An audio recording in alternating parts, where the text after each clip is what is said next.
Okay, so here's the tea that I just sort of chose on a whim.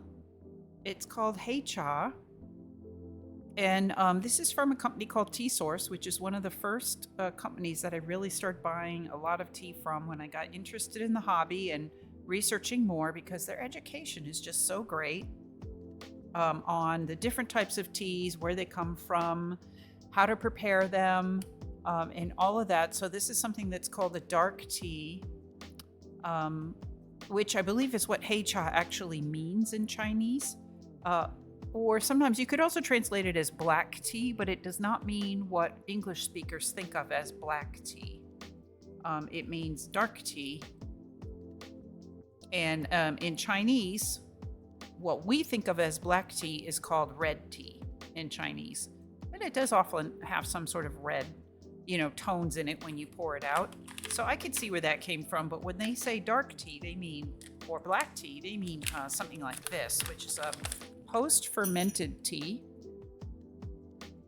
And it comes in different forms. It can come in loose leaf form, but it also can come in bricks or logs. And this looks like it was cut off of a log because it does have some rounded, or it could have just been a sort of a rounded brick. But anyway, this is a chunk that was cut off of a very tightly packed log or brick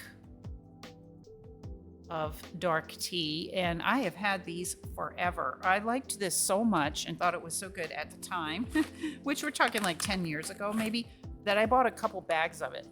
And each one of these chunks, so here's a different chunk, each one of these lasts for like an entire tea session. It brews out a whole bunch of times. It's not super strong, it's just very,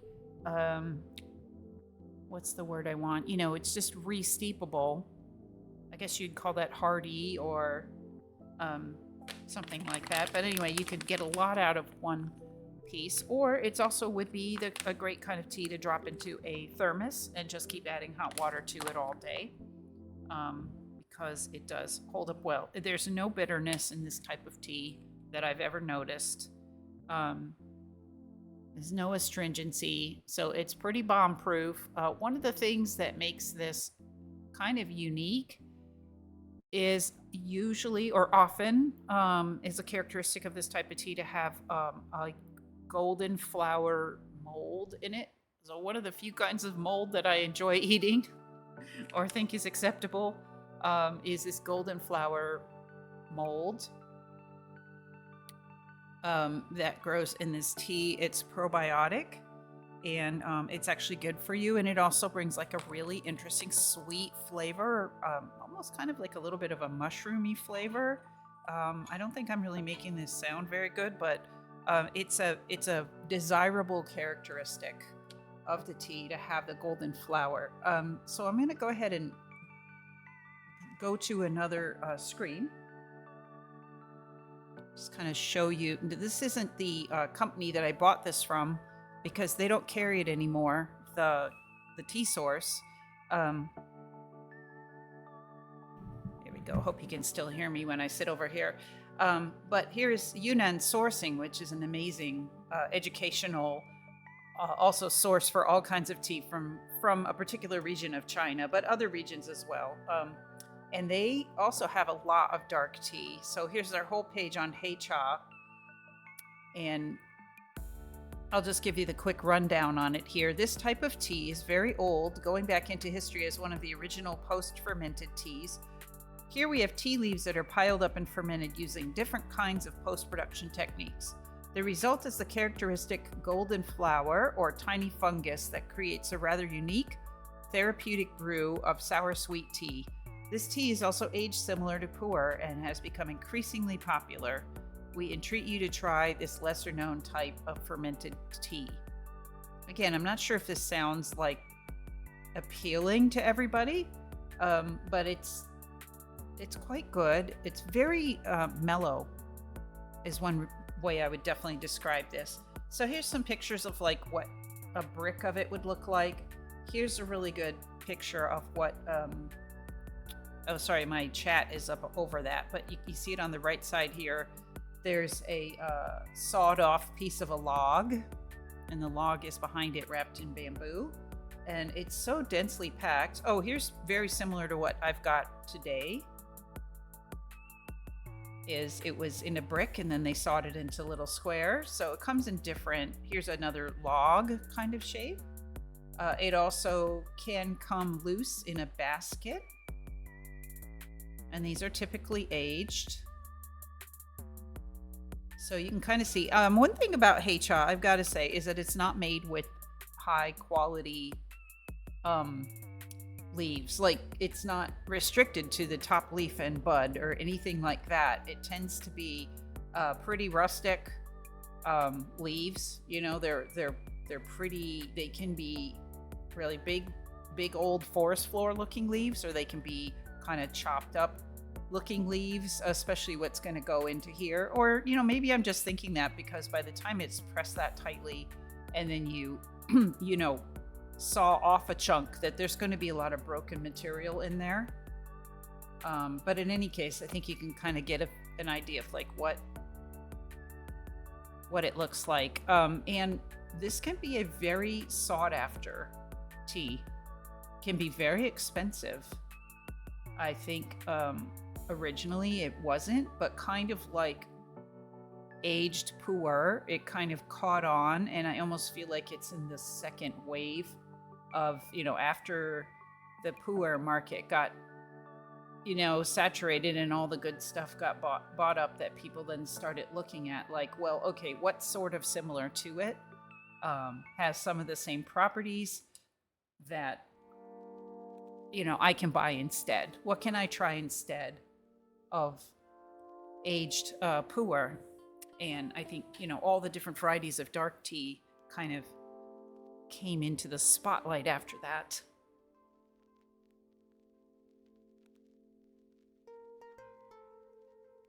I hope that makes sense. One moment, please. I'm missing something here. Ah, okay, that's why. I'm still getting used to using OBS. Okay, so yeah, so here's our chunk of Hei Cha. And I'm going to, since I've got this sort of like, I don't know if this is probably persimmons. Yeah, I kind of have this sort of fall persimmon theme going on. I brought out my persimmon travel tea set, which I'm not sure that I'm ever going to travel with it, but this is what it looks like. It also had another cup. Oh, shoot, I set that aside. But there's another cup that fits over the top and kind of looks almost like another lid. And then this cup fits inside. So when you go travel, of course, you're going to want to put like a cloth in between these, you know, layers here so that they don't bang on each other if you are traveling. And then it had a bag, you know, that it goes into. But it's just really pretty. So this is somewhere between a gaiwan and a teapot. Excuse me. It's kind of what I would call an easy gaiwan, meaning you don't need to tilt the lid. You know, the lid just fits right in there, and then there are holes punched in there to help you just pour out the tea and not the leaves. So I think we'll be good with that for today. Here's the matching cup, one of the matching cups. The other one is more flat. This one is more tall.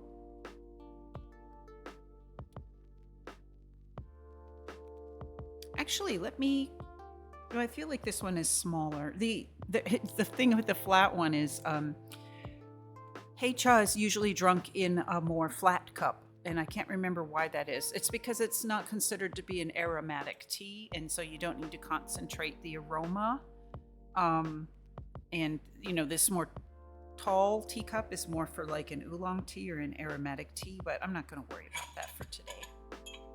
Okay, in we go with the chunk of brick, the brick piece.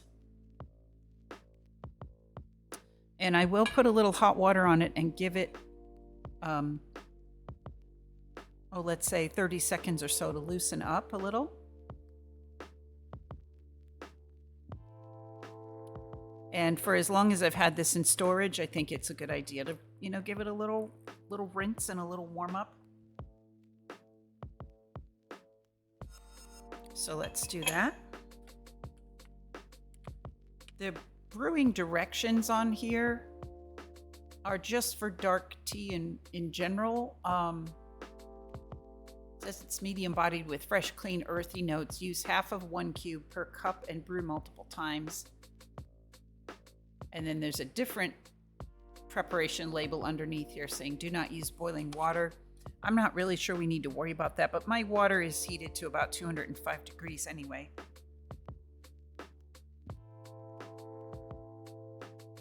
And then I thought I'd use this glass pitcher for showing you the color of the tea, although it does look like I need to clean it. The bottom of it is already got a little bit of tea color on it, and I think it's on the outside from sitting in a little pool of tea. But I think we'll be okay with that today because this tea is darker colored than that.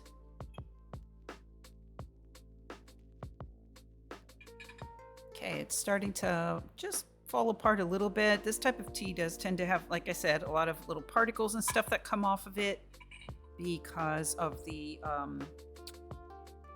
just the way it's sawed into pieces.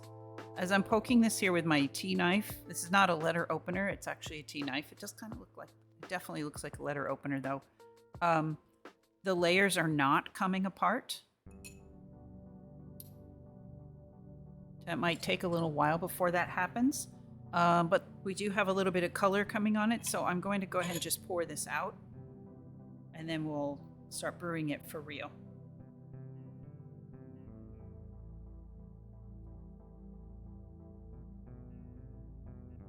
This is the same sort of thing that you would do with a tea ball. They're often called a dragon ball, which I think is really funny, but it's tea rolled into a ball or pressed into a shape.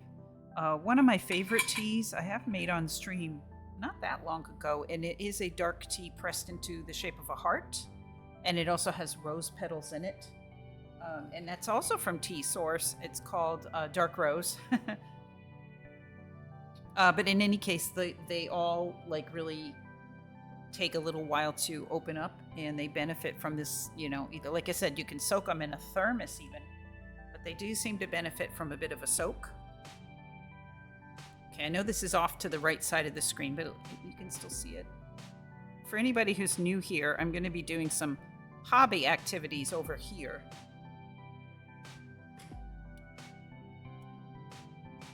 Previously my stream had the tea really front and center, but now it's sharing space with, it's also sharing space with snacks always. So while that's steeping, I can go ahead and show the snacks that I got. In one of the stores that had the mooncakes, well, I should say that didn't have the mooncakes, that I wasn't able to get mooncakes last week, but I went to hoping for mooncakes. They had these cookies that they called green tea. Well, they had one kind of cookie that looked like this but wasn't green, and they called it tea cookies. And then they had this style, and they called these green tea cookies. So I bought some of these. That was last week, and I didn't open them, so I'm hoping they're still, fresh and good. The bag is sealed, so that's good. I'm gonna have to just cut it open. Yeah.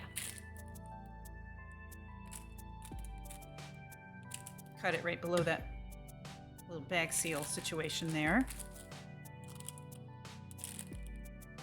And then I brought over this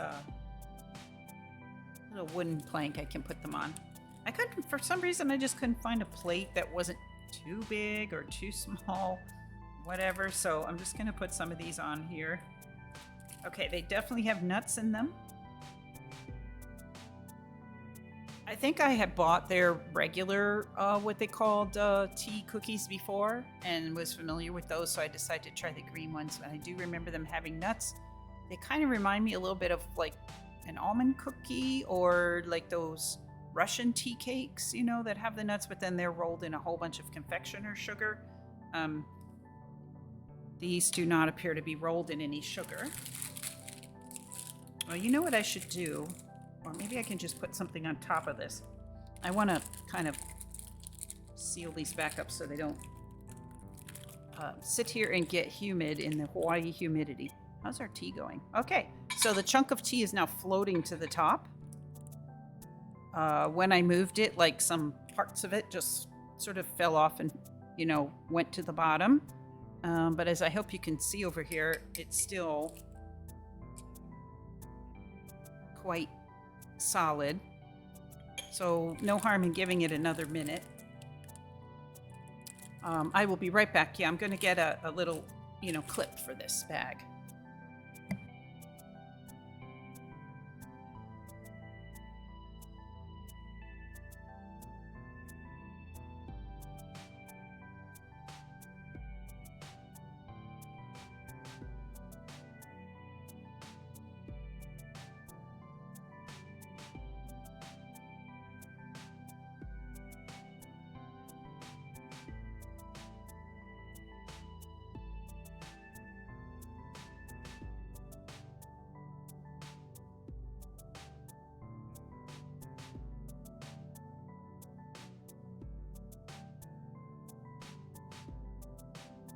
Hey, Bat Duck, welcome in. I had to step away just for a second to get a little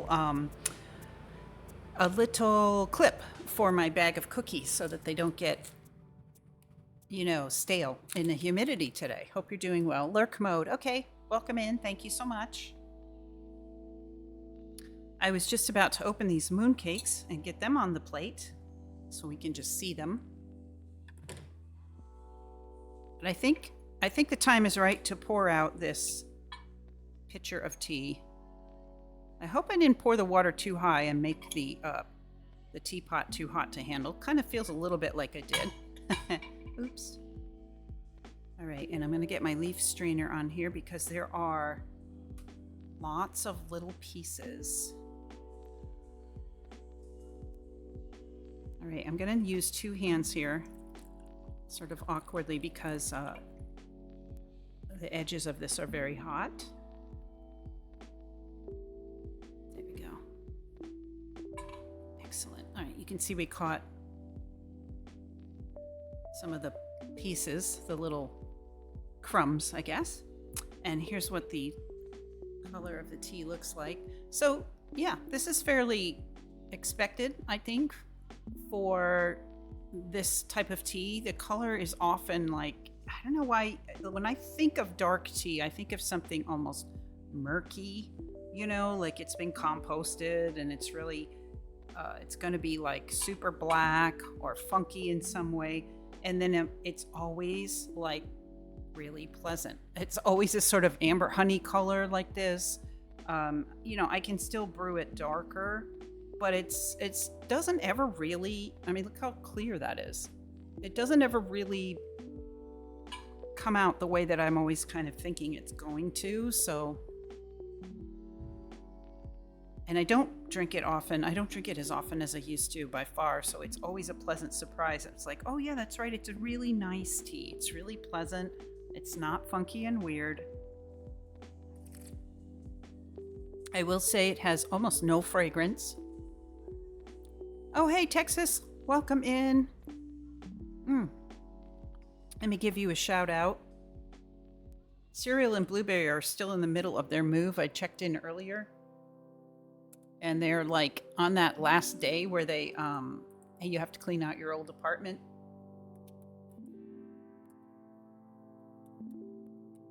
Let's see if I did that right. Yes. We even got the chat message. So welcome in. Yeah, we're doing, we're making a dark tea today that I haven't had in absolutely ages. It's real good for the stomach. But I was just commenting that it always looks like a mulchy mess. Yeah, that's the word I was looking for, was sort of mulch. I'll show you a dry chunk of it again, but like I always expect the brewed tea to come out looking kind of funky, murky, but it's clear. It's always so clear and lovely.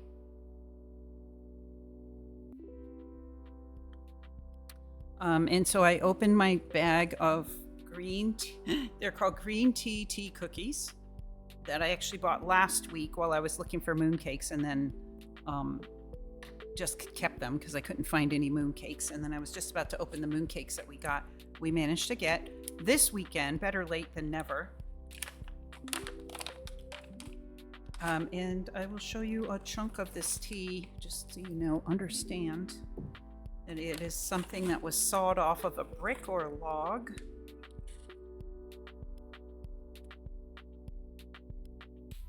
Yeah, so this is one of those post-fermented teas, and it is a very, very tightly packed chunk. And so I gave it a rinse, kind of an extended rinse. And then this is the first steeping, and it's pretty light. And I was just commenting when you came in that it has almost no aroma at all.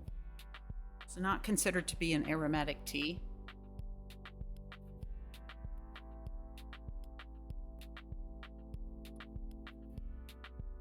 But it's a very, well, this is light. This is a light steeping of it, a light infusion, but it's very sweet and pleasant. It's very mellow, and it's really good for the stomach. It's probiotic, and it tends to have desirable mold in it, a beneficial mold called golden flower. I'm just looking through here to see if I see any in the brewed tea. I think once it gets wet, you don't really see it anymore, but I'm just playing with my tea here. There we go. I chopped it in half. Oh yeah, I totally see it. I don't know if you can see it, but I'm going to bring this as close to the camera as I can. And you're going to see on this piece here, little tiny yellow specks. Do you see those specks? On the bottom right, there's like yellow specks. Let me try to hold it very still, which is hard because this is over my head. Those are called golden flower, and they are a beneficial mold that grows in this type of tea and gives it the sweet flavor, but also the probiotic qualities. And it also sometimes makes people a little tea drunk. It's considered to be a very desirable, and it can be expensive. But anyway, I've had this package of tea for years and years. I think I have another bag because when I really started getting into interesting teas from Tea Source, they were one of the few places I knew that had it. And I bought it. I bought extra. It keeps indefinitely. So I just thought I'd bring it out today because it's a step warmer, I guess you could call it. It's a step, heartier than iced tea like we were having last week, but it's not full-on black tea.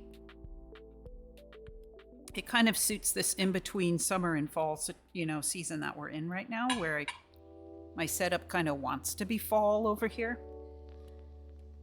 But I'm not ready to drink like super warming fall teas. Okay, so I was just about to open these two mooncakes. This is a medium-sized one, and this is a small one.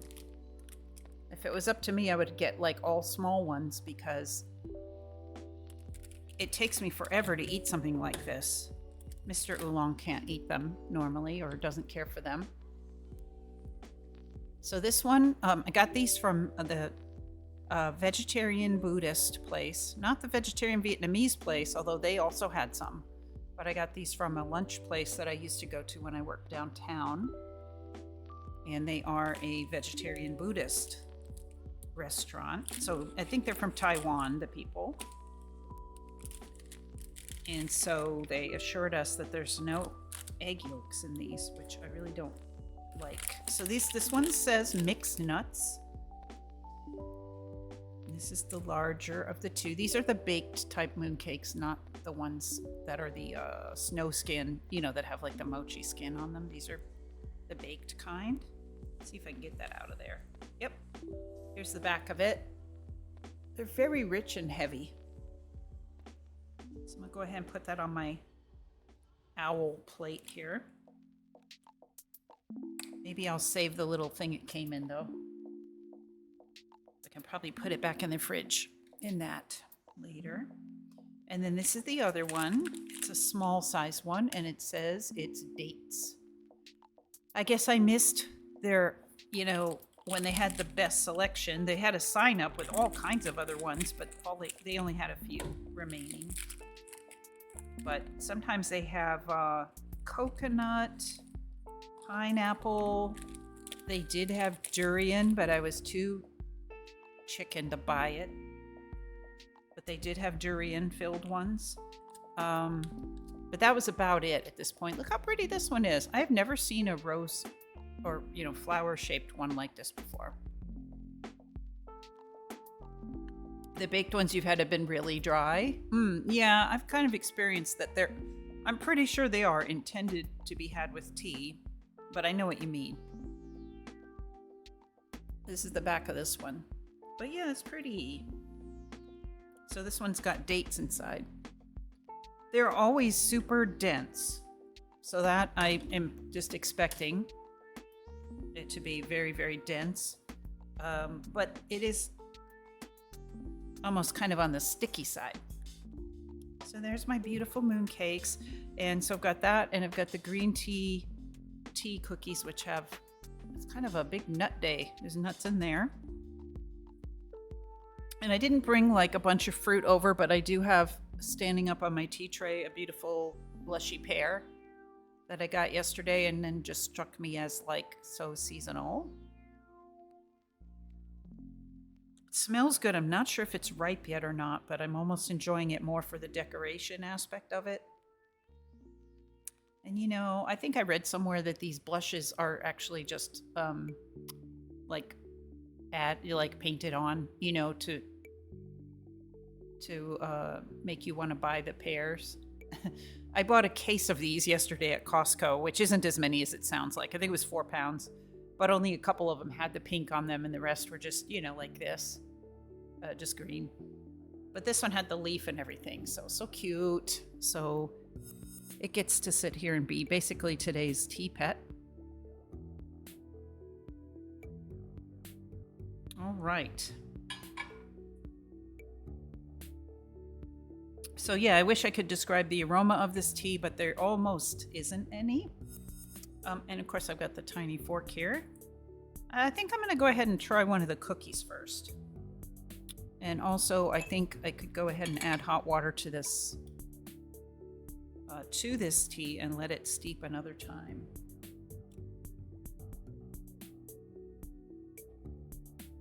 It is almost impossible to overbrew this. There's no bitterness, astringency, or any other problems like that. Which actually makes it a really good beginner's tea. And the flavor isn't strong either, so there's nothing off-putting about it other than the fact that it's just kind of, it's kind of weird. It's a funky process where they pile it, and then they age it by, well, it says there's a variety of methods. They spray water on it. It's basically a compost. So that doesn't appeal to everyone. Now these are dry, but I expected that. These have a sandy texture to them, like a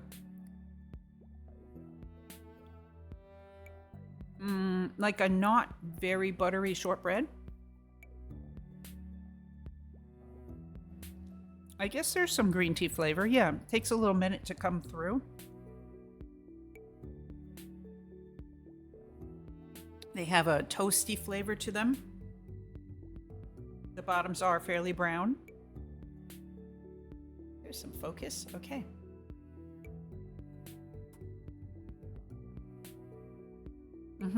I mean, I like these, but they are dry, but I think they're meant, they're called tea cookies, so they're meant to be had with tea. What kind of nuts are these? Walnuts. They're full of walnuts.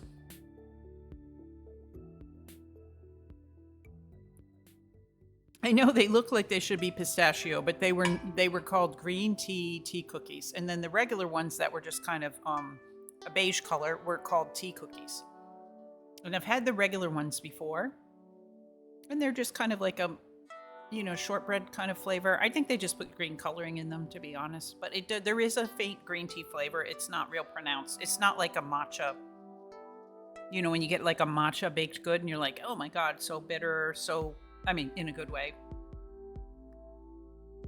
Yeah, yeah, there's the answer. No, they don't really. I mean, there's a little something. There's a little note of something. Let me have another bite and just really concentrate on that.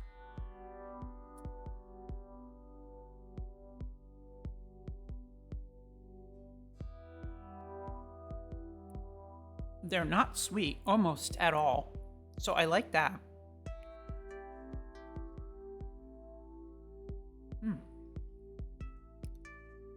Really, the first thing you get when you bite into it is texture. How dry it is, how sandy it is. And then it starts to like melt on your tongue a little bit, and then you realize, okay, it tastes a little bit like butter or something. And then you taste, the nuts because you're crunching on the walnuts. And walnuts are a little bitter. And then at the very end, like the last thing, you get the green tea flavor. So it could be matcha. It probably is matcha powder. That would be the easiest way to make something like that, right?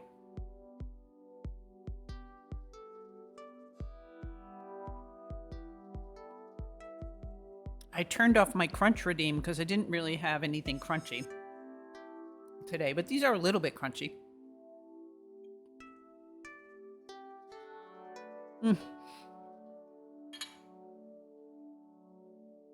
I was talking earlier about what kind of leaf grade this dark tea is often made of. Lower leaf grade, like in other words, not the bud and the top two leaves, but just sort of the anything, the old leaves, the bigger leaves, and then chopped up any which way. So now we have, this is falling apart a little bit more. I don't know if you can see it. Now we have stems and stuff coming out as the block, has started to break up. We've got stems floating around in here. There's often a lot of little broken leaves because of the way that they saw this. You're going to break leaves if you're just sawing off a block from a brick or from a log. You're going to have broken bits just from that process. But this also has stems. Okay, so now we have a darker color coming out. But it's still in no way murky or gross or swampy. Yeah, that's the word I think I was thinking of earlier. Knowing about this kind of tea, I think, and looking at the pieces of tea, and I'll go back and show you some pictures of what the tea looks like in its cake form. You just have this impression that, oh well, that's going to be some swampy stuff when you brew it, but it's not. Hang on, I got a drip. There we go. It's lovely,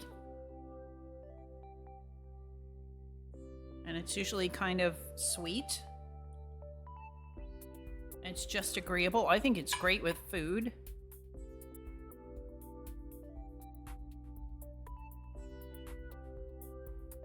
Bat duck watching with low volume. Okay, that's probably a good way to watch.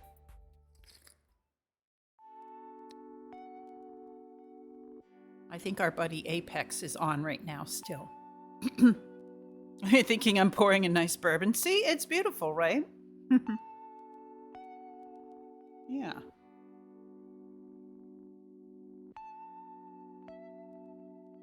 So it's not murky. It's not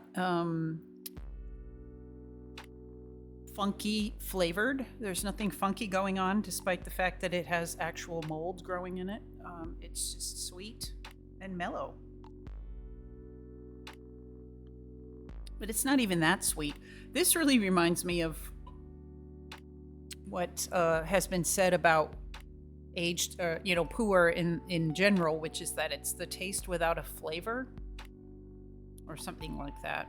It's just kind of tastes like tea, but you're not knocked back by, oh my god, it tastes like stone fruits or flowers or spice. It just sort of tastes brown, but it in a good way. Kind of saying it like it doesn't have any flavor.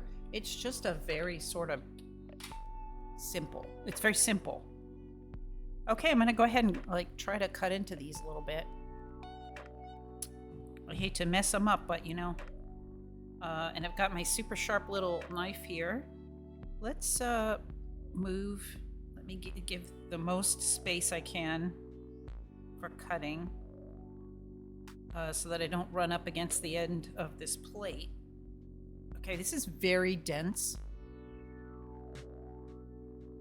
Yes, it doesn't have a bunch of complex notes, yeah. Unless I'm totally missing out on them, which is possible, I guess.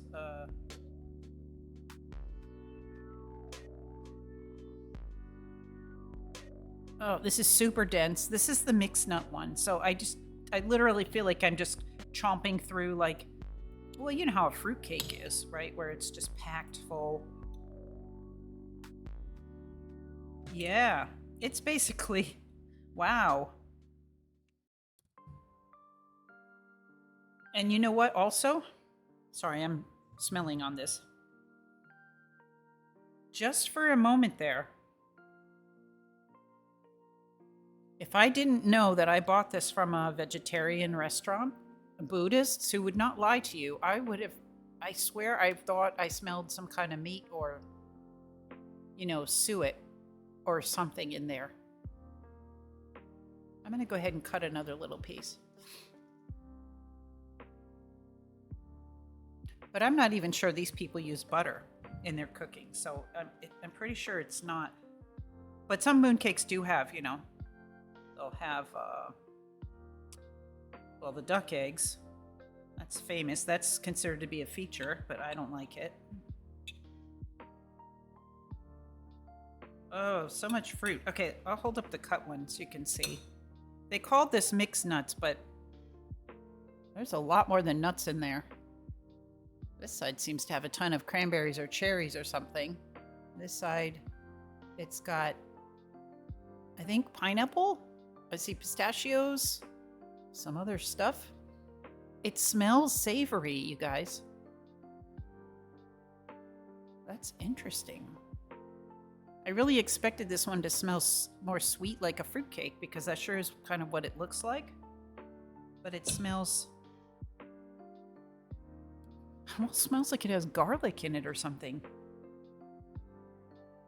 How weird is that? It must be a spice that's in it.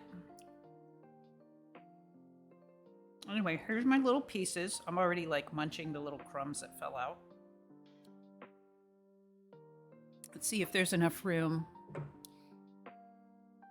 to cut this beautiful rose colored. Now this one was called dates. So I'm just going to cut like one of these triangle shapes off here.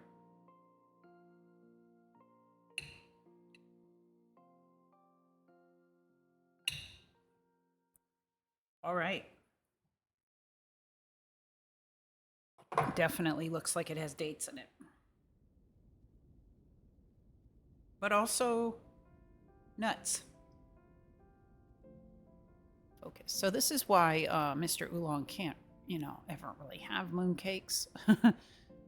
Usually they are full of nuts. He's allergic to nuts. I had one I really enjoyed last year that was lotus seed paste. I mean, it was basically like a peanut butter, though. And he probably couldn't eat that either. So I wasn't sure if this one was completely just fruit, but nope.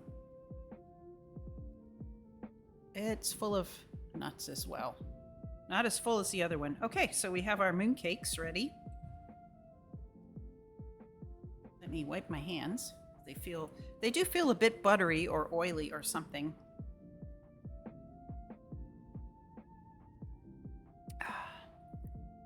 Just drinking the tea. Yeah, I'll go back. Let me go back to the information about Hei Cha or dark tea real quick. Oh, hi. I'm on my little camera here.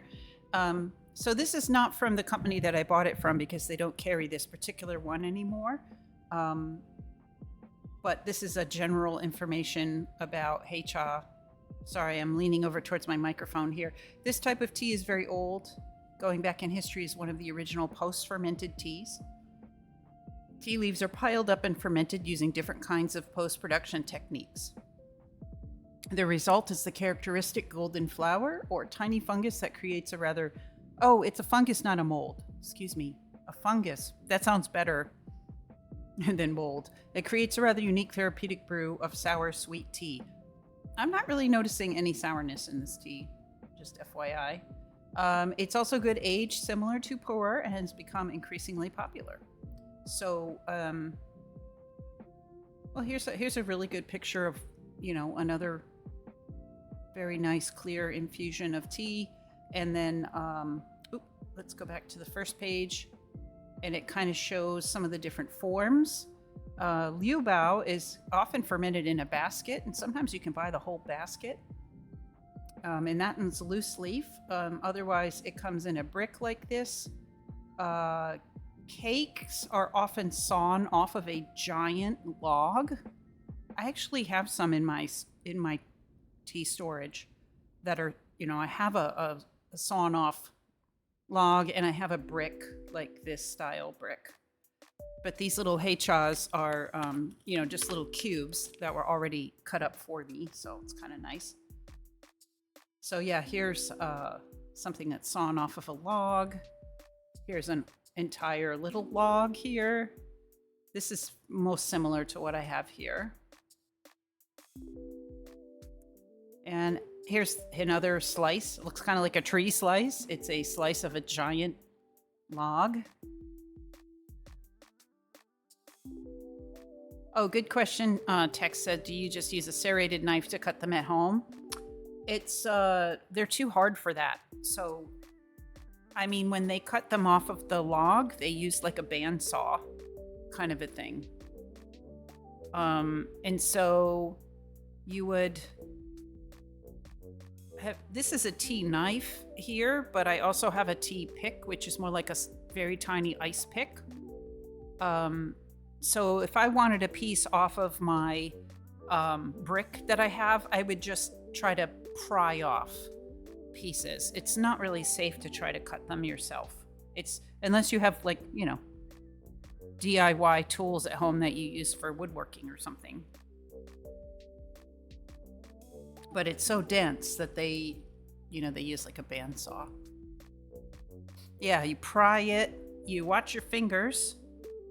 You can pry it with a needle. The tea needle works better for something really densely packed like this.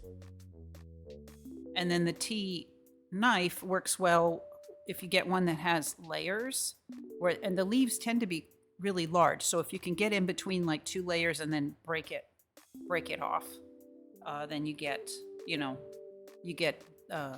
horizontal section that comes off. So yeah, you have to just be really careful. Tea knife and tea needle injuries are a thing if it slips. So you just have to be super careful with it. It's like cutting a really hard squash or something. Like you just have to get in there with the point, and then, rather than trying to hack, you can really hurt yourself. All right, I was gonna stab this with the little fork, but it didn't work, so I better just pick this piece up. I'm gonna try this piece of mooncake. Look at all this goodies in here. And it does really smell really savory. I'm just dying to know, what is that smell?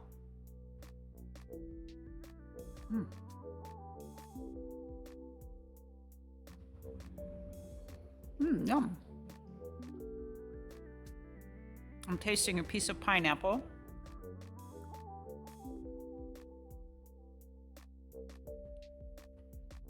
So many nuts. Yeah, like kabocha. You just have to be really careful with that.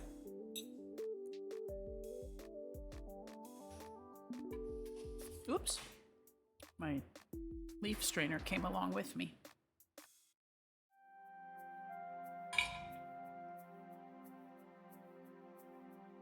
This is slightly spicy.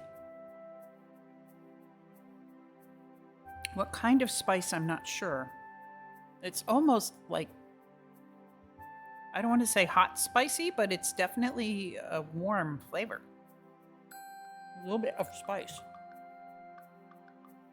Maybe some anise? Like a Chinese 5-spice kind of a thing.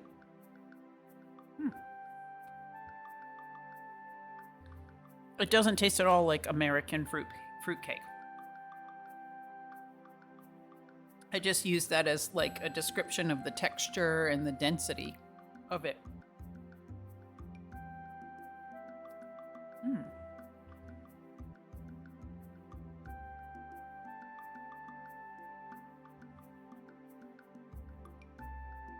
I should have done this before stream, but I can just turn around behind me and get my tea cake storage box out. I think some of you have not seen that. Unless you've been around the stream for years. I probably haven't shown it lately, so I think I can get that up on the table here. Move a couple things out of the way, and I can show you the other larger pieces of dark tea that I own. Yep, just a moment. I just need to take my headphones off.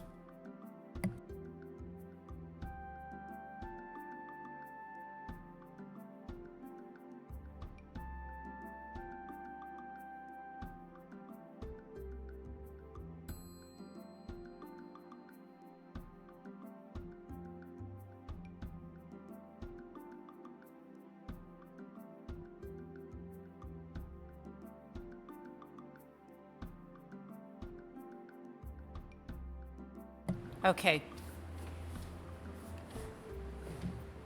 This is so, I don't know why, but this really brings back good memories of when I used to have people over to my home to have these tea gatherings, you know, in person, the tea tastings. And this box has all the like the tea cakes, although not all of them, because I've got one that doesn't even fit in here now, but well, I didn't put it in because it's rose scented and it would just make everything rose scented. But I used to get this out, and then my guests would be like, she's got the box, bring out the box, because the box would have the unusual items in it, so like the special cigars, you know. But this whole box just had one cake in it originally, and I took out like all the extra packing and stuff. In China, you know, tea can be a really prestigious gift, and well, Japan too, I'm sure. And so, you know, they can really package it up, but it just had one cake in it, and then it was in like a styrofoam, you know, and then it had like a fake orange silk fabric in here and stuff like that. And it just says Chinese tea gift. It doesn't say what kind of tea it is or anything, because it's just a generic gift box. But anyway, in here I've got all my different tea cakes. A lot of them I have rewrapped in special purpose-made paper to keep them aging properly. Some of them came in their own. Oh my gosh, there's a bug in here. I'm gonna have to go through this. I forgot about this. I had some little pantry beetles. Maybe I don't want to show this to you. I thought we got them all. But you know what? Getting bugs in your tea is very typical of like actual Chinese storage, but it's not what I wanted to show you today. Here's the actual cake that came in this box. Yeah, it's actually very typical for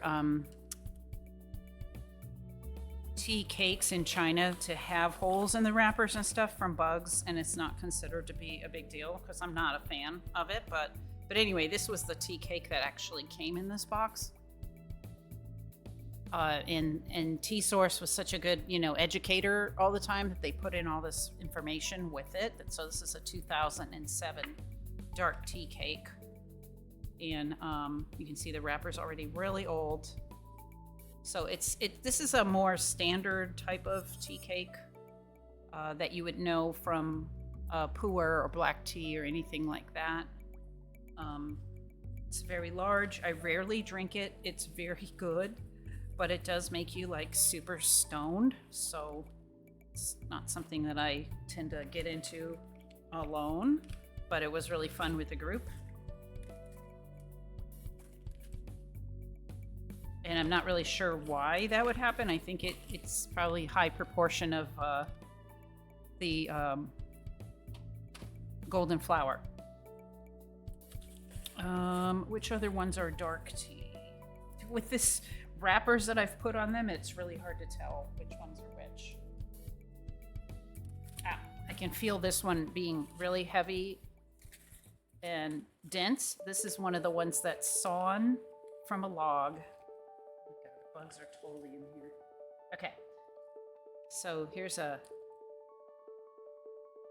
an example of one that's sawn off of a log, and you can see how dense that really is. And then all I've done when I wanted to drink it, which I'll be honest, has really not been that often, but you just like chip away at the edges with a tea needle, which is like a tiny ice pick, and you just like try to pry off a piece. Like, there's no way I'm breaking this with my hands or anything like that.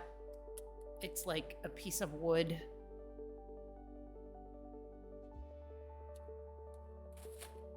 And so this was sawn off of one of those logs. Yeah, it really does look like tea, exactly.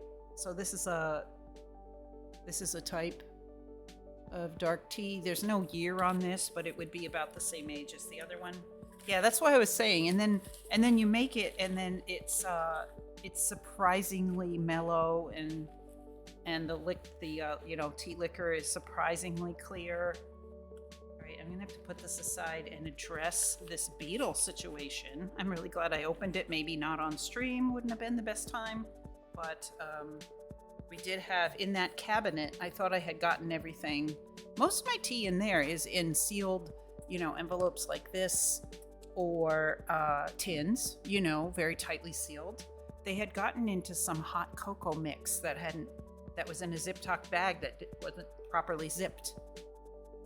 And I thought I had cleaned everything out. I forgot that this box isn't totally sealed, and that the items inside are just wrapped in paper. So let me just set this down in the kitchen. I'll be right back.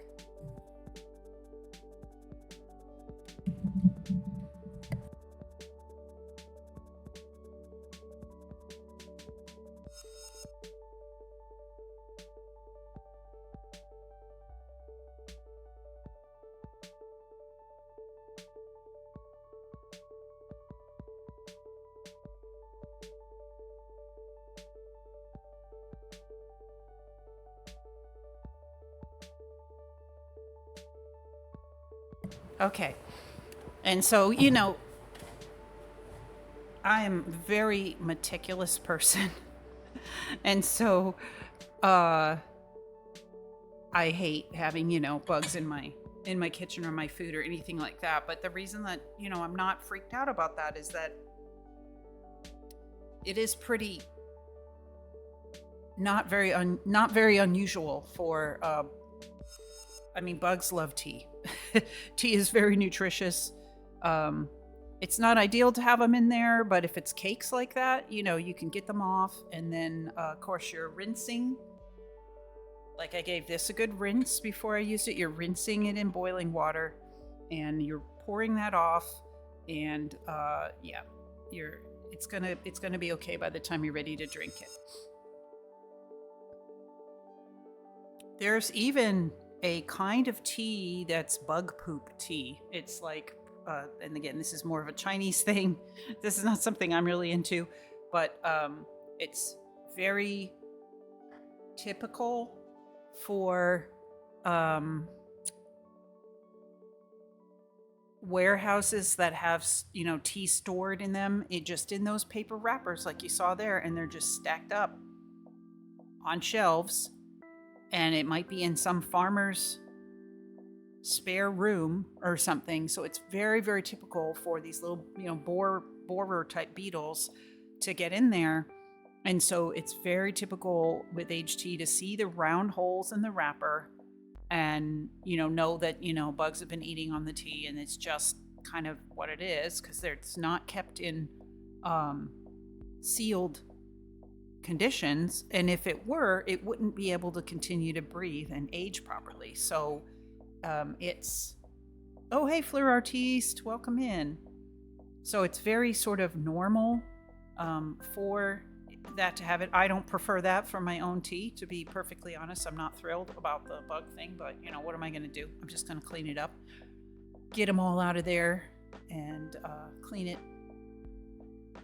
Welcome in, Fleur Ortiz. It's not like rice where you just have to give up if you get them. They're not going to get into the cake. And even if they do, like I said, you're rinsing it with boiling water. Little guys are going to float to the surface, and you're going to pour that off, and then you're going to make your tea, and it's going to be just fine. But then also, like I was saying, there's a kind of pu'er that's actually, I guess it's like the little bug droppings that they pick up in that situation, and it's basically just digested pu'er tea that's gone through the beetles, and then they sell that. Yes, it's pu'er. Exactly.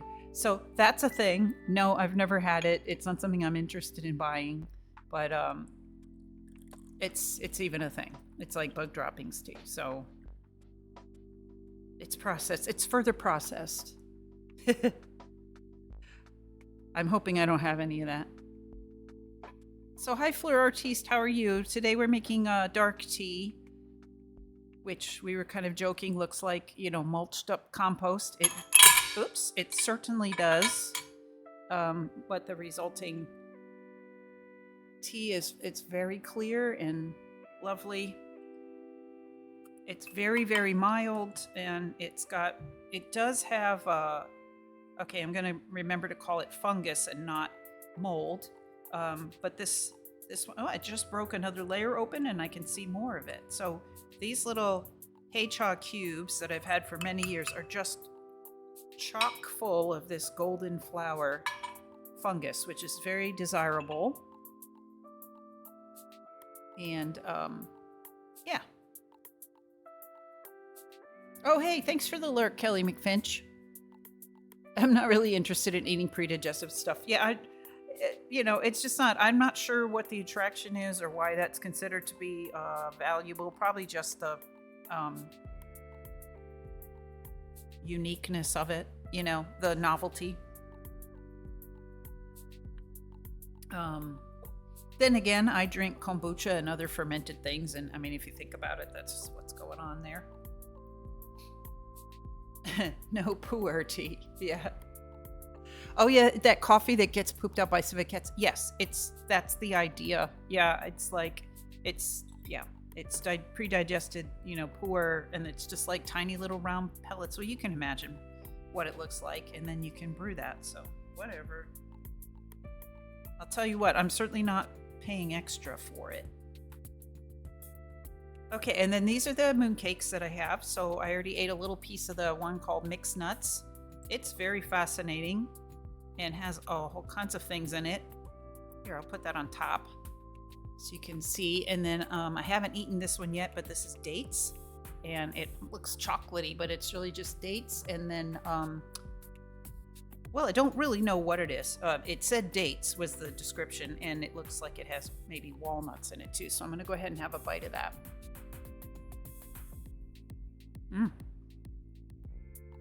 Yes, it does taste mostly like dates.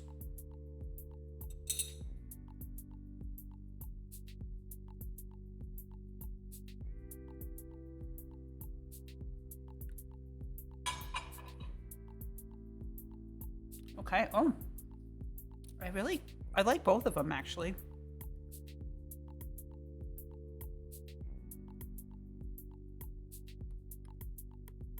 They're different from each other. This one is more pasty, because of the dates and all, and it's more sweet. And the other one is more, it's very dense. It's kind of crunchy and oddly spicy. I was trying to figure out what the spices are in it, but it almost smells savory, like Chinese food. Okay, well, while I munch on the date one, I like that one. It's pretty sweet, though. They're a nice contrast to each other. And now this, when this tea is hot, it's like the perfect thing to wash down you know, a very sticky sort of a date-filled cake. Okay, while that's happening, while I'm eating that, I'm going to go ahead and start bringing in my wax seal stuff. I probably need to zoom in, possibly, once we get going so you can see what's happening here. Or adjust my camera.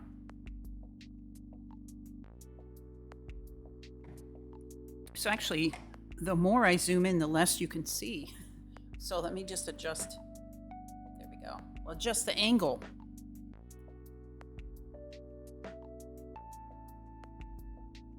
So you can see.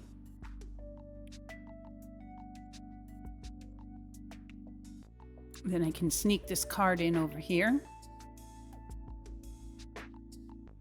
Oh yeah, thanks for the lurk, Fleur Ortiz. Thanks for stopping in.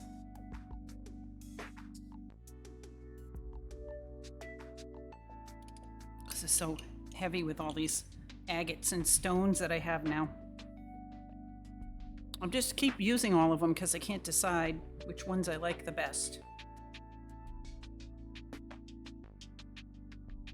And then of course you have to have your silicone because things be sticky.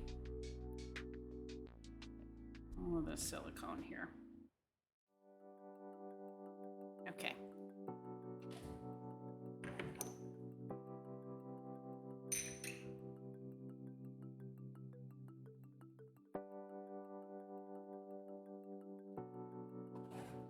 So much stuff in here. Scissors.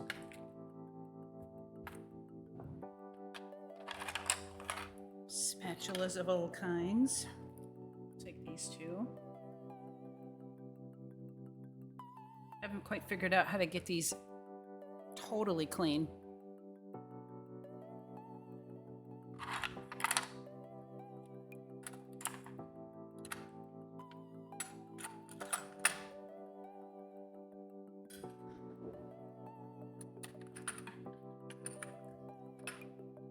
Just started raining, so our skylights are auto-closing themselves. So it's probably going to get pretty stuffy in here in short order. So I might have to jump up after the current little rain sprinkle gets done, the little shower, and open windows again. So many handles to be had here. Oh. Okay. So I did order some more. Well, I've ordered a lot of things that just aren't coming. Oh, pour very hot water over them. Oh, that's possible. Yeah. Oh, you know, I might try that. That's a good idea. Like really hot water.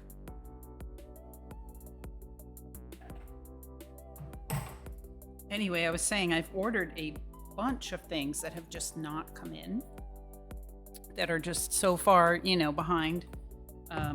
Like the non-stick wax spoons that I keep saying I wish I had. Ordered them 6 weeks ago, and I just checked in with the seller and was like, hey, any word on these? And they offered to replace them. So we'll see if that works out. Then, you know, we'll have to start all over again. So I just ordered a couple more from a different shop on AliExpress with the hopes that maybe they'll just ship them a little faster. So I would love to have those. And I've ordered some different types of wax. 3 different other types of wax that just are kind of in the same situation where they seem to have shipped out and then it looks like maybe there was a problem at customs and they went back. I don't know. I'm checking in. Actually, all the things, except for the spoons, all the things I've ordered that have just never come are all from the same seller on AliExpress. So I did message them. It's 3 different orders that just, you know, look like they shipped but then never came. So I did message them about all 3. And then even though they have other things I'd like to buy, I'm not going to order anything else from them until, you know, things get straightened out a little bit.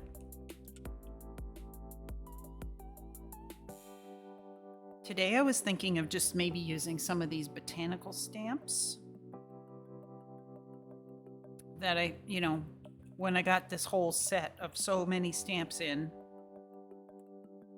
and then, made like one seal with each of them because it was just overwhelming. I got all the fruit ones in at the same time. So I'm just going to pull out these plant botanical stamps. See which ones you might want to do.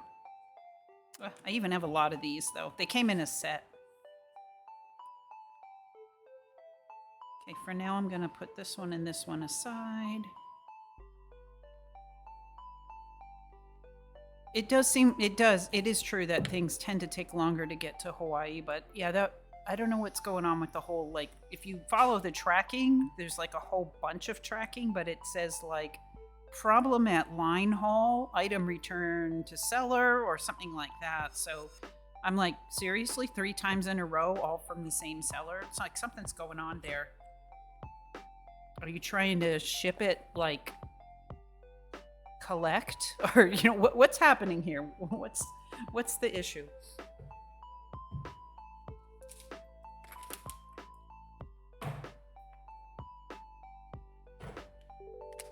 Okay. I might avoid this clear wax today because I really always need another, I need a special spoon for that because it tends to ruin the spoons.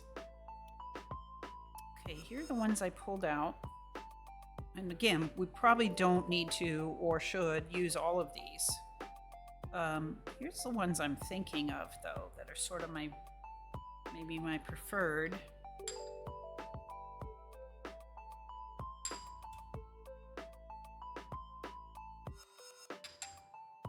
I don't know, maybe I can just like work with these today. I think we literally just did one of each of these when I first got them. This set came with a lot of things that look like dandelions, too.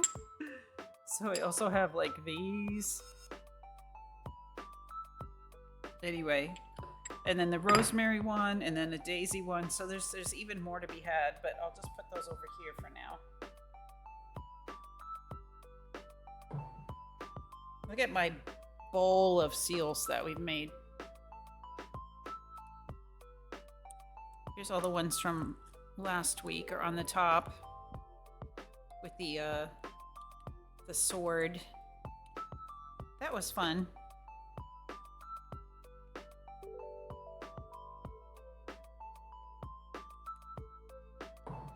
Yeah, 6 weeks is excessive. And basically 6 weeks of not hearing anything. Every once in a while, if you order something through Amazon, every once in a while, you'll get a communication from them that says, oh, your order's taking too long, or it's taking longer than we said. If you'd like to get a refund, go ahead and get a refund. And then if you get the item and, you can keep it. But then when I actually tried to do that with these spoons, it was an outside seller from Amazon. And then they were like, oh, well, in order to get the refund, we're not going to give you a refund until you contact the seller and then wait 48 hours. So I was like, okay, I'll do that. But then it was hard to get in contact with them. Anyway, it was just like a whole thing. So I've done that. They've offered to send me a replacement. So we'll see what happens now, if it really does happen or not. I'm going to shield my little candle a little bit because I have a lot of breeze coming through the room.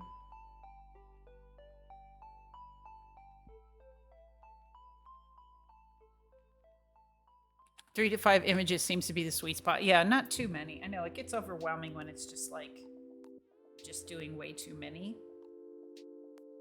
I mean, it's fun to try. It's like you get a new one, you feel like you just want to try it at least once, right? But it all sort of blends together too much. So I feel like I want to start with this one here.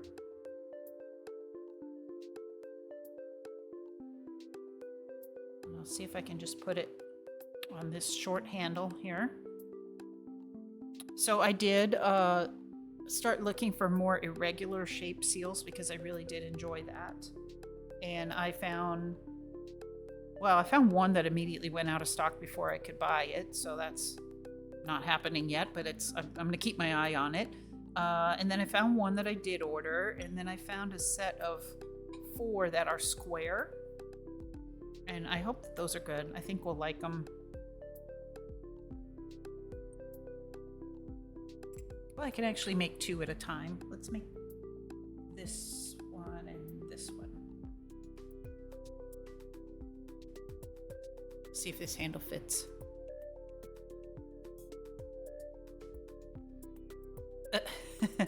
This one is just not threaded very well. It's such a cool looking handle. I want to use it more often, but it doesn't fit well into the actual the good, what I'm going to call the better seals. There we go. I have to just put it on in a very particular way. Okay, it's on. So this one here is the ginkgo leaf with inexplicable acorn. So very fall. And then this one here is the sort of, I want to call it like Japanese fabric pattern.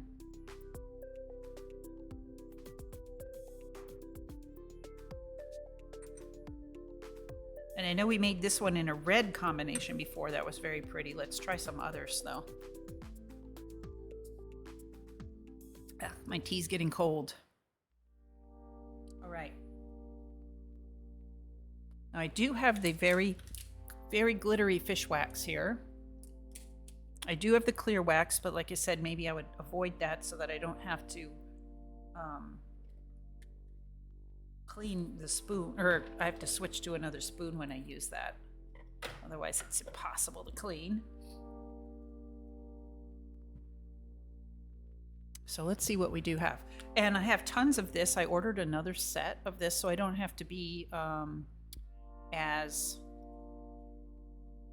frugal with it. I got a whole other box for $5, so I'm probably gonna, I really like this wax, so I'm probably gonna indulge in more of it. And then I've got, these 2 mixed boxes of like typical normal kind of wax. There's some nice metallics in there. 2 different selections of that. And then I've got this sort of cheaper little tiny flowers. Some of them are aurora colors and some are just plain like milky colors. Since they're so small, they're fun to just add like a little accent of a different color to something I'm melting. Okay. So let's see here.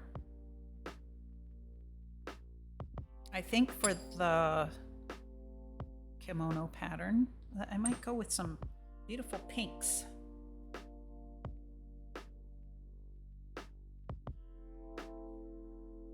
So many beautiful pinks in here, I don't even know where to start. Okay, we'll start with this sort of matte pink. This is the type of color saturation that I ordered some more waxes that are going to be like similar, but even more matte, not shiny. And they're just, I don't know where they are. They're just not coming.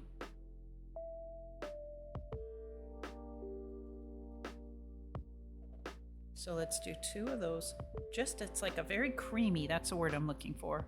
It's a very creamy pink.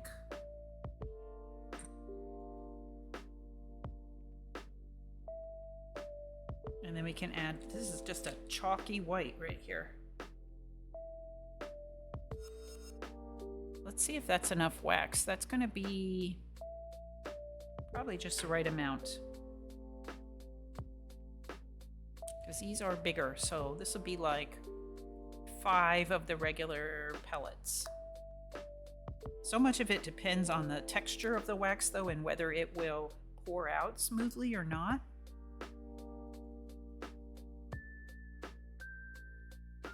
Watching it melt kind of makes me want to put in 1 small piece of something else. Oh, we got some other pinky colors here. Oh yeah, how about this shiny pink here? Let's add that in. Okay, now I'm satisfied that it's enough. And then for this one here, let's go with some orange. Like it's like an autumn. Ginkgo leaves are, you know, a yellow.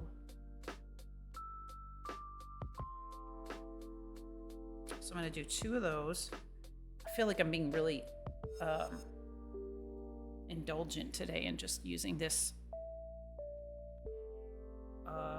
I think this is supposed to be hydrangea shaped wax, but it's really good.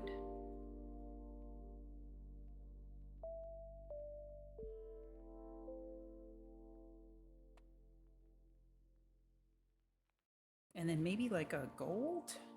Got a couple of different, golds over here.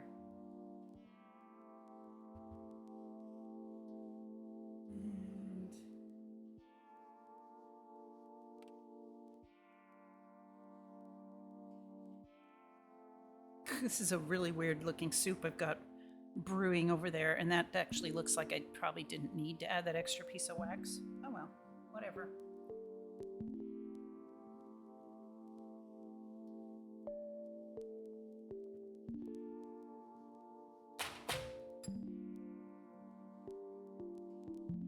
Let's see. I'm feeling like maybe a green could go in there.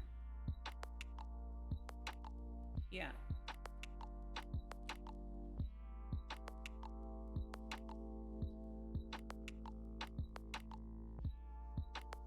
Let's start a fight between the yellow and the green. How many is that? That might be enough.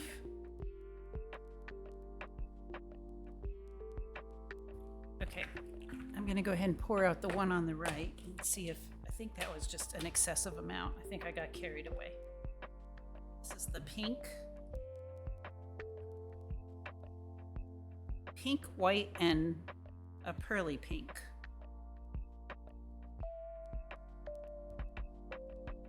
And I am going to swirl it and mix it. Oh my gosh, it looks like candy. All right, that's enough. I made too much.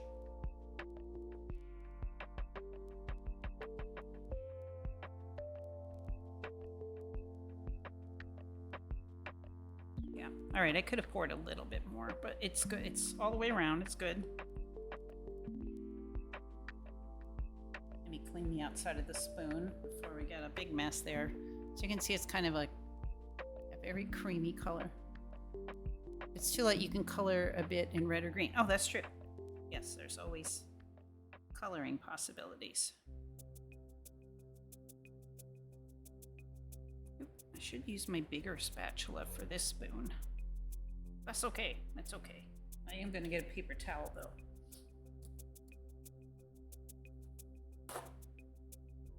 See if I can clean. It's really helpful to clean the outside of the spoon with this electric melter because it just, just gets down in there, and I'm glad you can't see that any closer than it is because it's a mess in there. All right, got the spoon pretty clean though. That's looking good. But anyway, there's all just remnants of different melted wax down in here, and I can't really get down into it. And if I do make it hot enough to actually melt that wax that's stuck in there and try to wipe it out, well, then the whole thing is so hot. I've inspired you to make tea? Oh, that's awesome. What kind of tea are you going to have? I'm going to have another bite of this here.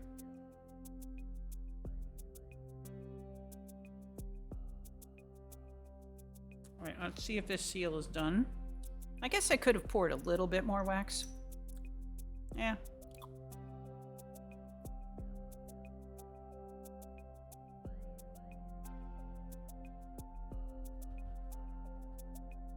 It is complete though, and it's pretty.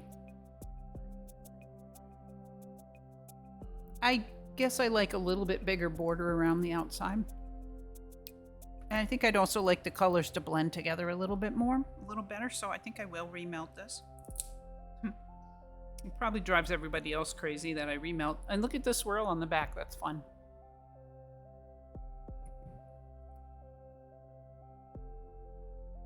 I know half of you are probably at home watching this going, it's good enough.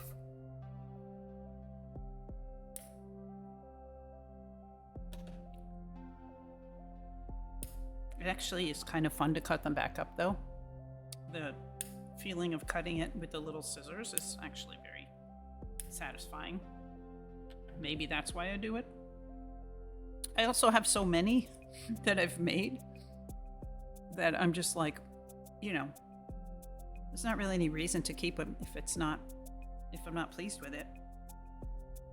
Okay, all the scrap wax just popped right off of the spatula and everything, so ready to go. It looks like my candle melter is struggling a bit. I'm trying to figure out where the draft is coming from that's bothering this candle.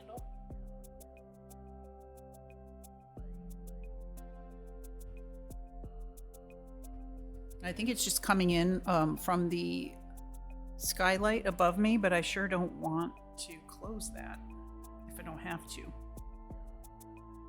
because all the other windows have closed themselves. I have a white chocolate mochi black tea bag, so I'm thinking that, then a bit later having some loose leaf chai. Oh, mocha. I was like, wow, I've never heard of mochi tea, but even so, still, that seems pretty. Like a lot of flavor going on there. White chocolate mocha black tea bag. Wow, that does sound good. And then having some loose leaf chai.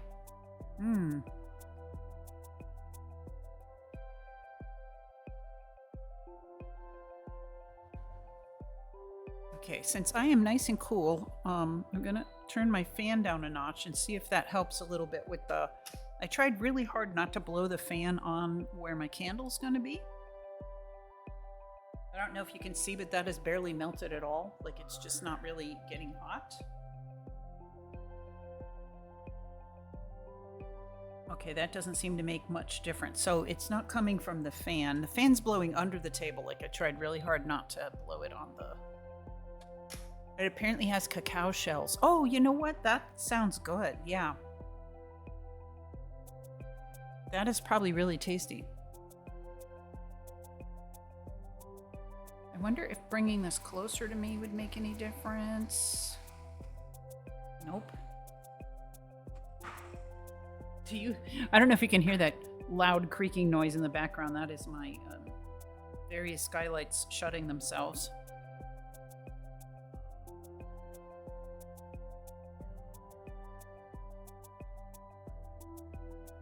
Ah, I think I know where the breeze is coming from. I have a different fan blowing from across the room. Give me 1 second. I'm going to go ahead and shut that off.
Okay, I think that was the problem.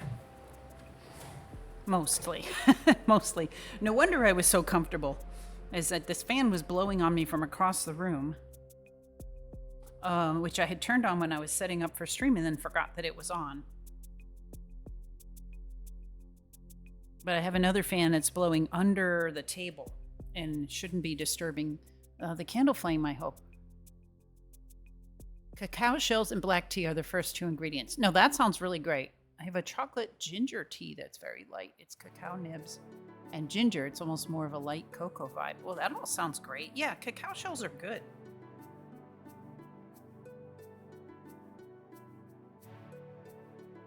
All right, well, our pink one is melted again, so let's try it again. It's even getting little bubbles in it as if it's trying to boil a little bit. That does happen. Okay, now the colors they're better mixed as well. I went over and popped that bubble with the spoon a little bit. Great, that looks good. Let's do it.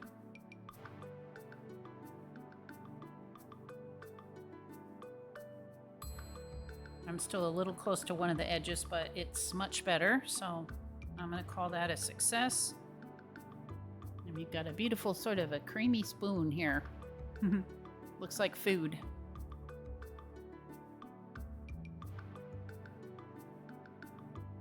Much less wax remaining in the spoon this time. You know, I just realized that making the first wax seal is like making the first pancake or something. It's like it doesn't usually turn out. You have to remember how to do it, what all the adjustments are. Since I've only been doing this once a week, if that, even if that, it's like I have to kind of remember how much wax to pour and how much to put in the spoon and what the different sizes of the beads are like. Okay, we got a nice clean spoon. We're good. And that candle is just really struggling. So I'm gonna move this over here. I think it's just not a good candle. I kind of had this issue with this candle before, and I thought, oh, I'll just, you know, fix the wick and the wax and stuff, and it's just not working. So we will switch over. I just have to find a nice flat place to put this so that it can cool. My table is so full. So full. I just gotta make a flat place to just put this little wax melter. So it can sit there and the candle can re-harden. Unfortunately, I can't get it out while it's liquid. I have not found a way to get the candle out of there. So it's pretty inconvenient. But I'm gonna go back to this style here. And I've got a half melted candle that was working well. I was just thinking about this. So one of the things that tea people say when they talk about the early days of like buying different kinds of tea to try, and maybe they're not very good tea, you know, but you're learning about things as you drink it, and maybe you're never going to buy that tea again. They call it tuition. You know, like you have to pay your tuition as you learn about things.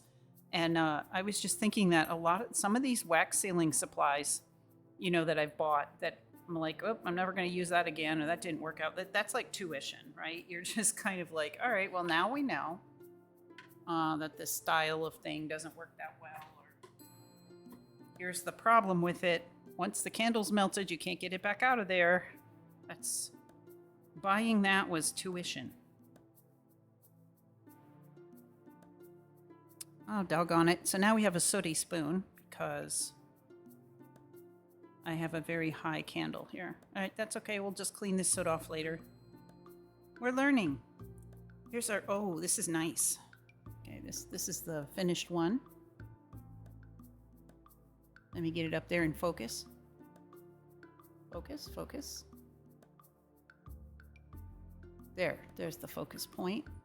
So that's just kind of a nice pretty blend of pink and white and like there was kind of a pearly pink in there. Oh my God, this spoon is smoking. Okay, no problem with heat now. It's actually sort of boiling. Wow. Yeah, that wax is very bubbly now because it was smoking.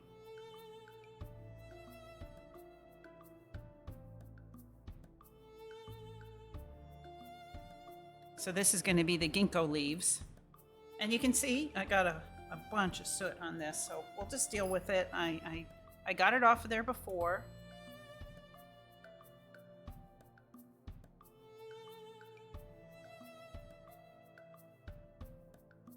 But what I noticed is that, you just have to be really careful not to touch the soot to anything like the silicone mat, because then it's going to be on there. But I probably can continue wiping it off with the paper towel. Yeah.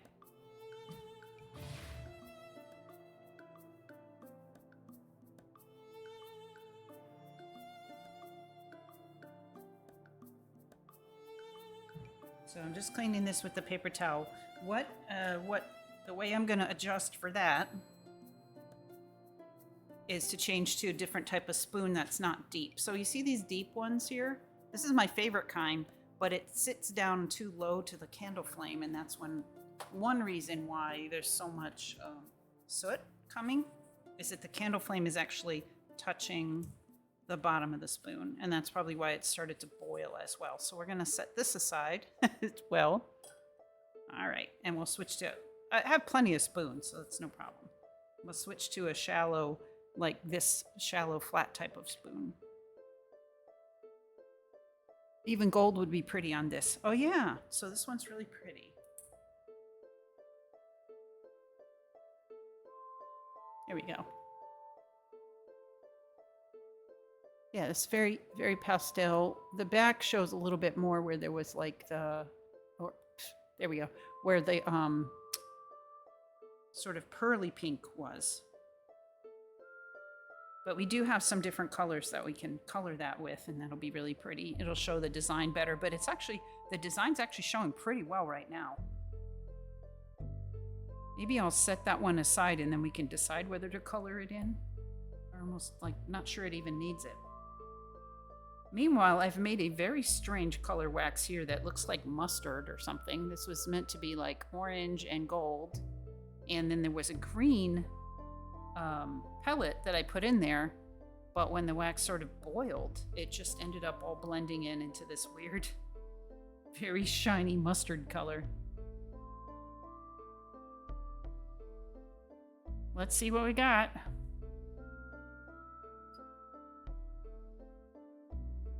All right, not bad. The green isn't really doing much, but the design came out, very clear.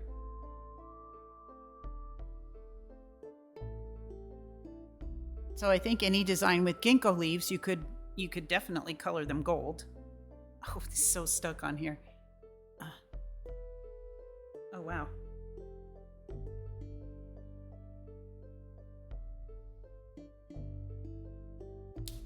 All right, that was super stuck. I had to bend it a little bit to get it off. Oh, see how the green showed up on the back. So it was there, but it went to the bottom. And there's some bubbles because it was boiling.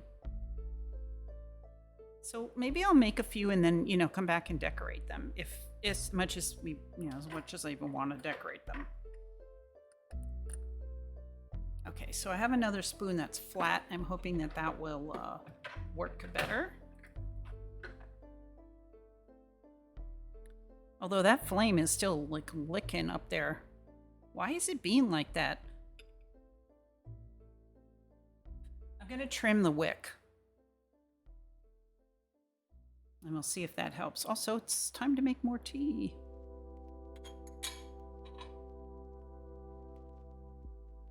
Here's the mulchy goodness that we have going on here. The other thing with dark tea is that for me, it seems like I can endlessly drink it without any stomach issues. Because it's actually good for your stomach.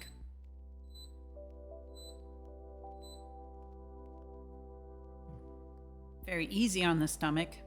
Helps your digestion. So let's make some more, get some more tea going, and then I'll go trim this wick.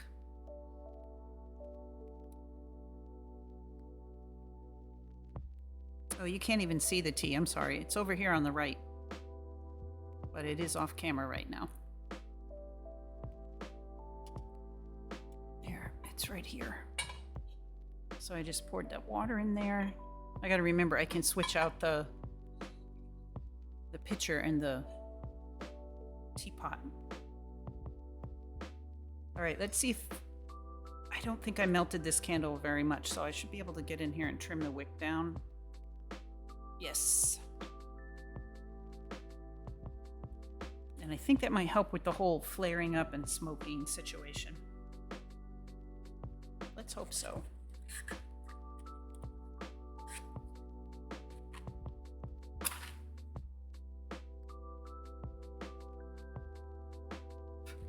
I am, again, still interested in going back to book reading at some point. I have to admit, I haven't been in very good voice for like a month now, or at least the last couple weeks for sure. I've been very congested. I'm not sure why. I don't seem too sick otherwise, but I'm just, you know, struggling a bit with, I think, sinuses. I'm not allergic to anything that I know of, but you know, it's been a very persistent sort of stuffy headed, stuffy nose, stuffy ear kind of feeling. And sometimes a sore throat comes from that too. Post-nasal drip. I ate a spicier lunch yesterday, and then I had like post-nasal drowning, you know. So it's hard on the voice, like you can't really talk really well when you're like that. Oh yeah, this is much better. Okay, so I trimmed the wick. I wonder if it would even be okay with this spoon now. I'm gonna try it one more time. This spoon is like permanently black on the back, like some old ancient piece of cookware. It's kind of rainbowed. Oh, Bat Duck later. Thanks for stopping in. Thanks for saying hi, letting us know you're here. Have a good whatever time of day it is for you. All right, I'm gonna try this again. I'll just put it in empty and see how much like soot collects on the back, but it looks like it might be better now. All right, and time to pour the tea, I think. Again, it's very free form how long you want to brew this kind of tea. Super easy to get along with.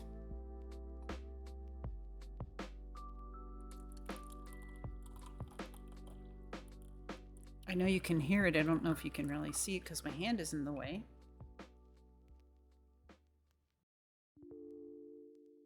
There we go.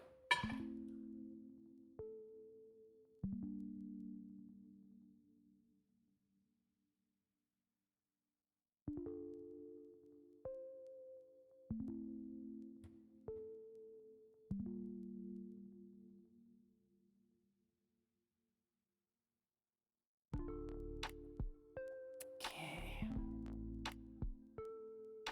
So yeah, it's kind of a nice... What did somebody say? They thought it was cognac or bourbon or something. A nice golden color, honey color. This is a very typical color for the dark tea to be. Oh, get my paper towel out of here. All right. Okay, so no soot on the spoon. We'll continue with this one. It was just a candle problem. Okay, so we still have, I'm still using the same stamps again. So let's try some totally different colorway. So we have this one in a beautiful pink color, and then we had this one in a rather strange orange and green combo. Very sort of, you know what it reminds me of is turmeric. I was saying mustard, but it really kind of is a turmeric color. All right.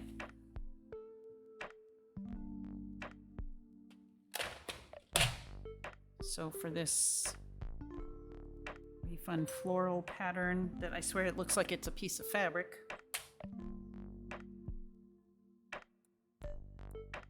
Why don't we try some purples? This set has a lot of great purples in it. Hard to find, I think. I haven't seen a lot of purples in the wax, so I'm gonna try this pearly, spoon. Gotta put it in the spoon, not just in the burner. I'm gonna try this pearly lavender color. Somebody's drag racing again. Can you hear that? Why, people? Why? It's like, I make noise, therefore I am.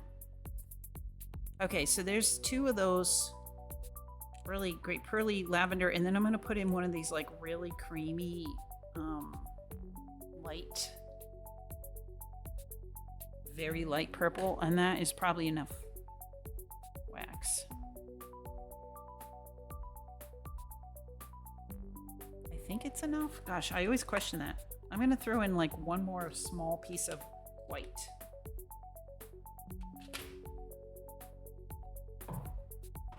One more of these little teeny ones.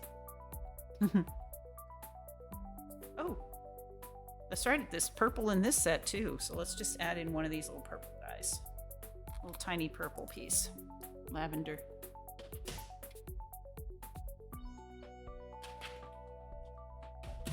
Okay.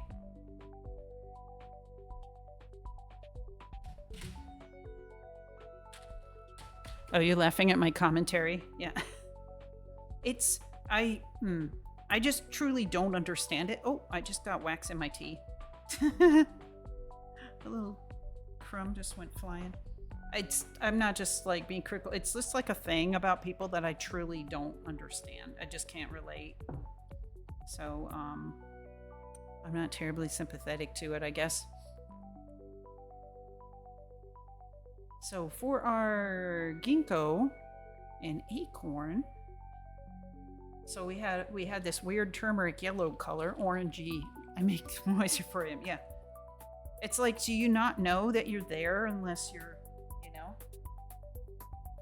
It's probably a very basic human reaction to something, but I'm lacking that piece. I don't have that need. I think I'm more self-aware or something. It doesn't mean I can't express myself. You know, like I used to dance and I used to be a musician, for goodness sake. I mean, obviously I understand about making noise and making sounds, you know, and expressing oneself through sound. I used to sing. So it's not like, and I'm talking right now, right? But it's like the over-the-top noise that I just don't get. Why? Okay, so I'm going to use two of these shiny green, dark greens.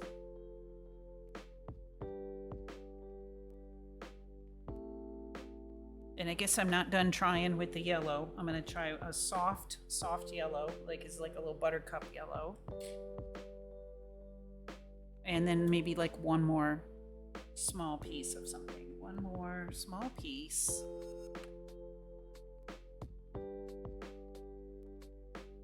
You know, I'm not giving up on my dreams of a beautiful gold. So let's put in one piece of gold here. There we go.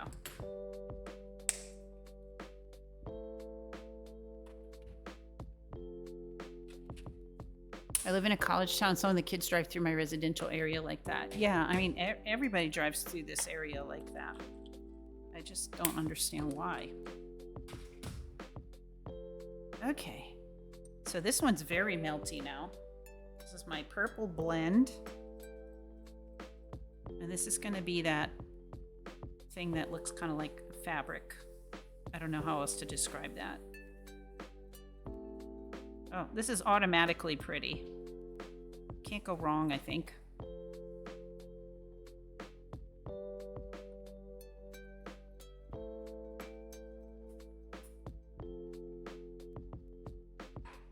Could have used a little bit more wax. All right, this might be one that I make again. Let's see what happens. Yeah, it's like fabric. It's like patchwork. It's like a patchwork fabric. Like this one, I'm just barely to the edges. I wonder why it is with this stamp. It seems like it squishes out in unexpected places, and then it doesn't squish out in other places. So it's probably just where I'm placing the stamp when I press down. But I'm actually going to leave the wax in the spoon here because I'm just thinking of remelting that. Pretty spoon though, pretty spoonful of wax. Really kind of shows all the colors.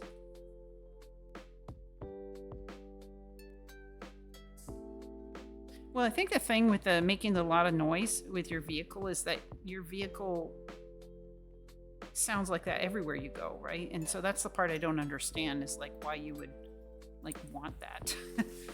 So I'm gonna redo this one. It also, you can see like there's certain areas around the sides where the wax just squished out. Like it didn't really, I'm not sure why it's not stamping right. We're just gonna redo it.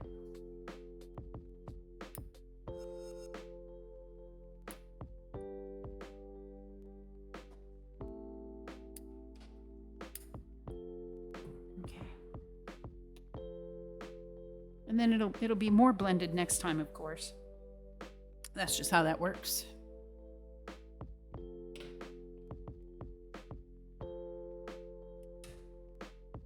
Meanwhile, I think this one here, oh, it's done. It's ready. All right, this looks interesting. Oh, it looks like it's gonna be really pretty. The wax also got really hot without any, I think there's no soot on the bottom of the spoon, or very, very little. Oh, that's not the right stamp.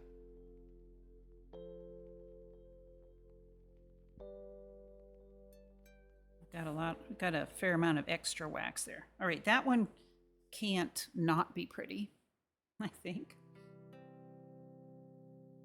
Let's give this a good cleaning.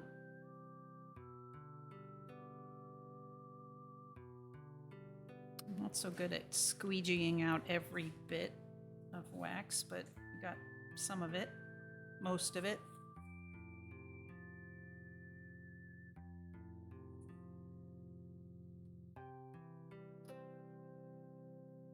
Yeah, so I think I mentioned on stream before, we used to live in actually it wasn't that far from here. It was just basically sort of the other side of the same valley that we're in.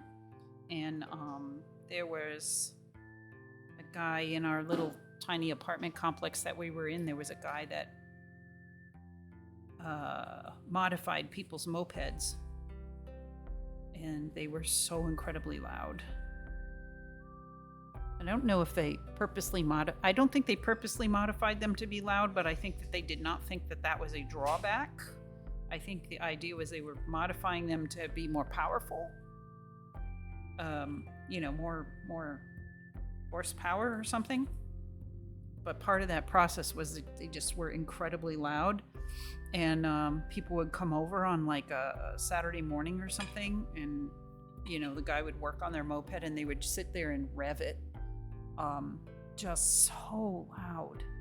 And I was like, why? You know, and that was about the time that an ordinance passed in Honolulu to make people have to register their mopeds and get them inspected, which would have put a stop to that type of modification if people actually complied. So I'm not really sure how that turned out. It seemed like things did quiet down for a while, but we also moved to a very, very quiet neighborhood after that. So, you know, we might have just missed it. You know, maybe we just weren't in the middle of it anymore. So some of it is, the wonderment that I have is that some of it is on purpose. It's not just like, I can't afford to fix my vehicle and it sounds like this, but some of it's on purpose. You know, I want to make it as loud as possible. And then I want to rev it as hard as I can so that everyone hears me. You know, why, dude? I used to have a roommate with a ridiculously loud Harley. Yeah, why? Did you ever just ask them, why, dude? Like, why? Like, what is that doing for you? that you feel that that's satisfying somehow.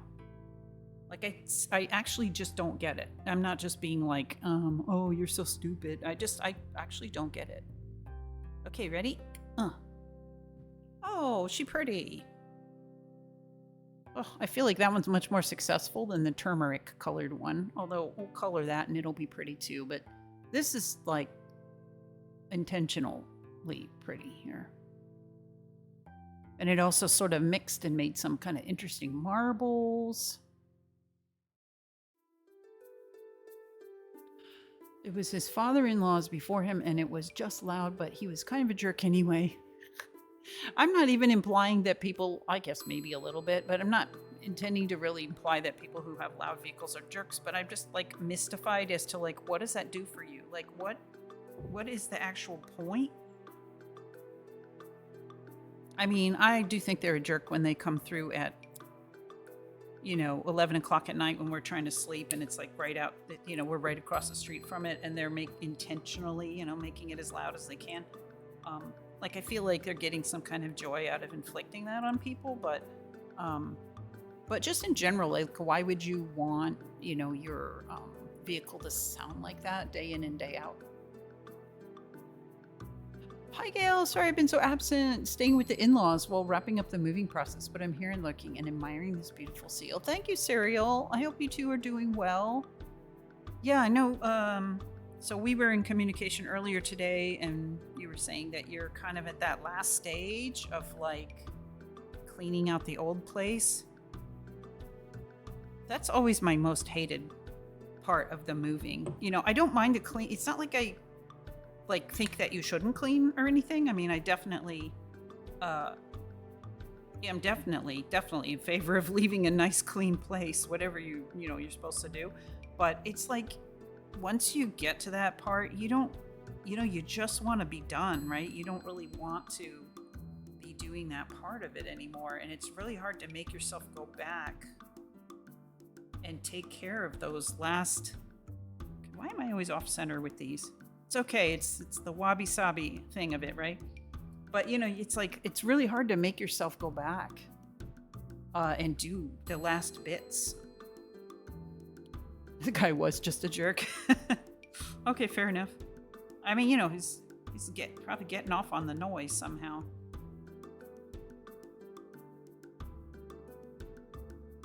Okay, almost got all the wax out of the spoon here. Almost. So close. All right, that was pretty good. A pretty good scoop. So yeah, I don't know if it's this handle or what, but I am finding that with this handle, which I really like, I am stamping off center most of the time. I don't know if it's because I can't see around the knob end of it or it's just me. Probably just me. You're ready to be able to relax a bit. Yeah, I bet. I mean, the thing is like moving is a forward-looking process, I feel. So you're kind of like really, you've got all these plans for how you're going to make the new place work and where you're going to put everything. And there's so much work to do there. And, I feel like my experience is you just don't feel like looking back. So the last couple times that we have moved, I have hired cleaning services. I found some really good cleaning services, and some of the landlords, require you to do things like have the carpets cleaned or that sort of thing. So some of it you don't really have a choice, but some of it you could do yourself. But the last three times,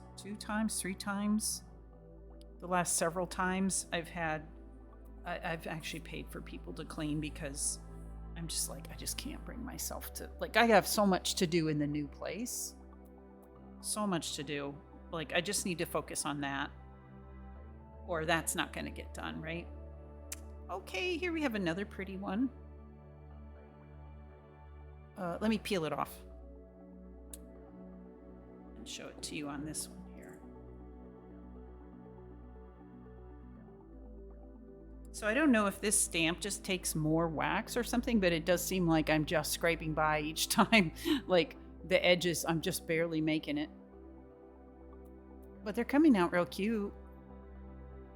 I'm happy to see family, but as far as the apartment, I'm over it. Yeah, I know. Like the old place, right? You're like, okay, that was great. You know, I'm glad we got to live here, but we're moving on. We're moving out. And it's just so hard to be like, oh yeah, but then we need to clean every single thing out, and whatever they want you to do. The last place it was like the landlord provided a list of all the things, and they were a great landlord, but they provided a list of everything they wanted us to do, and I was like, I don't even know if I could do that if I like wanted to, you know. So let's get some professionals in here. And then they do a fantastic job. And it's so worth it, you know, if you can afford it. Not saying everyone should, but, you know, if you can afford it. Okay, I'm going to switch out this one for a different flower theme. The ginkgo's really pretty, though, with sort of the right colors and everything. But I'm going to switch it up for this.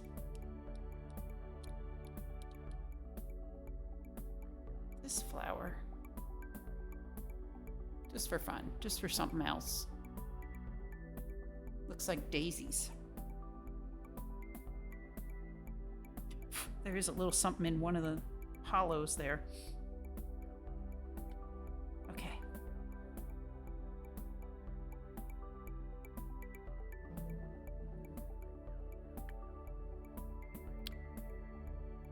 Now I'm really... Oh, my kettle decided to turn off.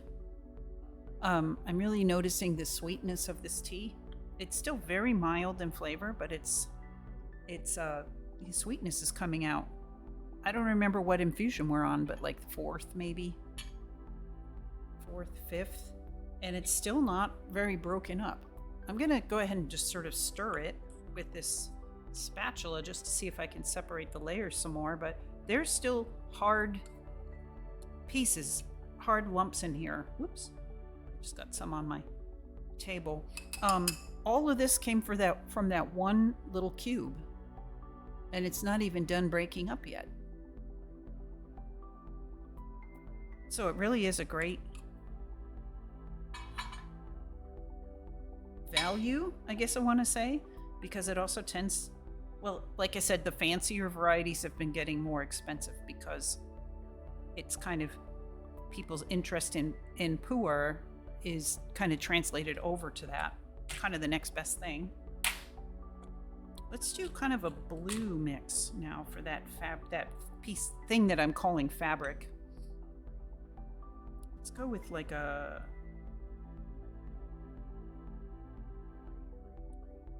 Ooh, how about this periwinkle color?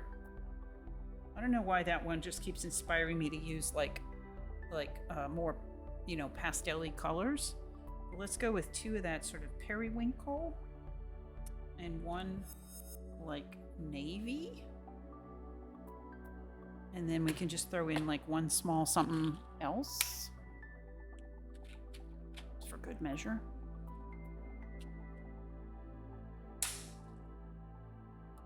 And let them all mix together. Yeah, here's another soft, sort of a soft medium blue. It'll be fine. It's not quite the color I meant to put in there, but it'll be fine. It's in the blue family. And then for the this new flower, oh, there's some like, well, these are kind of like floating around. They're kind of the seeds of, again, dandelion or something else that floats. The chocolate mocha tea is lovely, having it with bread with matcha anko spread. Wow. That sounds very Japanese, yeah. I mean, even though, you know, chocolate, mocha and stuff, but that does seem like the sort of thing that Japanese people enjoy now. It's not, I'm pretty sure it's probably not Japanese black tea, because that's pretty hard to come by.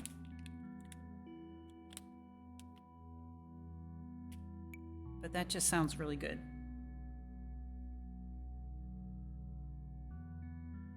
Okay, so for this plant one here, I'm feeling, I don't know, you could just go in any direction, but I'm thinking like shiny green here. And maybe this weird yellowy green.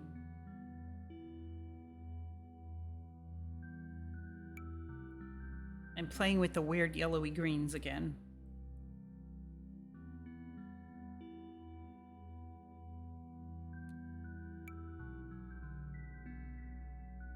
And then maybe this like really soft green. Oops. Green.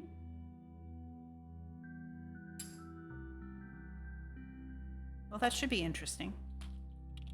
The tea is definitely not Japanese, but I wanted food and I need to use the spread before it goes. Okay, hey, good enough reason. Good enough.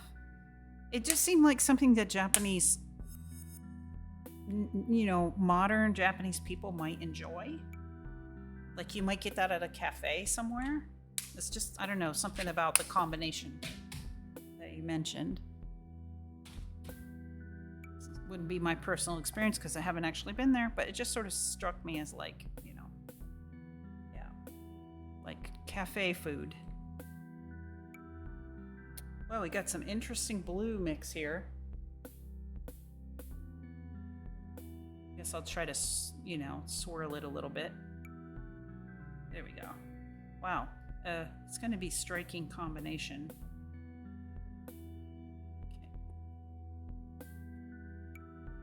Might notice I switched the handle. Thinking maybe I can see a little bit better. Oh, thank you for that follow. How do I say your name? I appreciate the follow. Here's another one where I might have to remelt it. Or have to. Like, I never have to, but I might want to remelt. Because I gotta, see, I still didn't, I don't know what it is about this stamp. It's just very difficult for me to get a centered a stamp. And I think it's because of the... Oh, it's so pretty, though. It's something about the way the edges are. So there's not a border around this. I forget what they call this, but the wax can flow right out the edge. And so there's something about the way I'm stamping it that's allowing that to happen. Is just gooshing out unexpectedly. But also unexpectedly, this is a gorgeous color combination. So let's, but I wouldn't mind if it marbleized together a little bit better than it did, a little more thoroughly. So let's remelt and we'll make it again and it'll be perfect. Yeah, I don't know why. Wow, that really came out gorgeous, right? I was like, what the? So we'll just let it marbleize together a little bit more. I forget what they call this, but it's like cut edge or, so there's some areas here, like other stamps have a, like here's one. Other stamps have like a border around them or something. And then there's some that it just goes right off the edge. You see that? And those tend to goosh out the sides unexpectedly. They kind of flow out the sides unexpectedly. And yeah, maybe a little extra wax. Yeah, that's a good idea. One more little piece though. Rimlet. Yeah, there's a particular name for it. You know, like when you go to shop for these, it'll say like, rimless is like eyeglasses. I'm gonna go ahead and put in another small little light blue piece.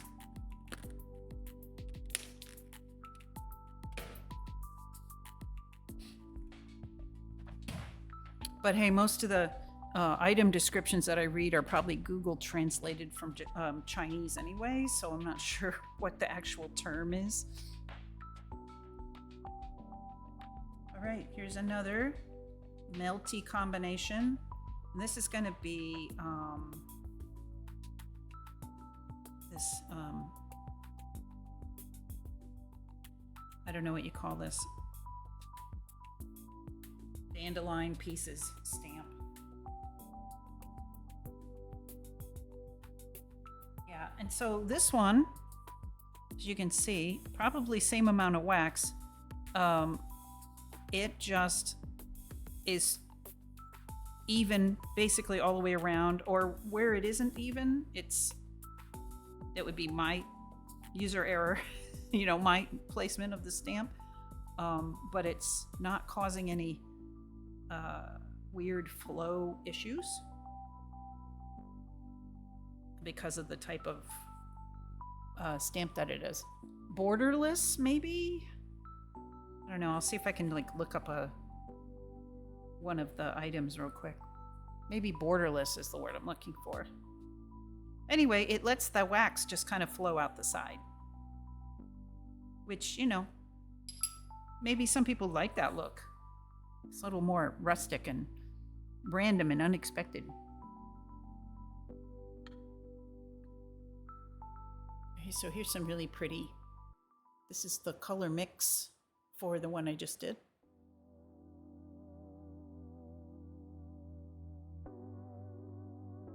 Oh, and the other one's already melted with that one little piece added.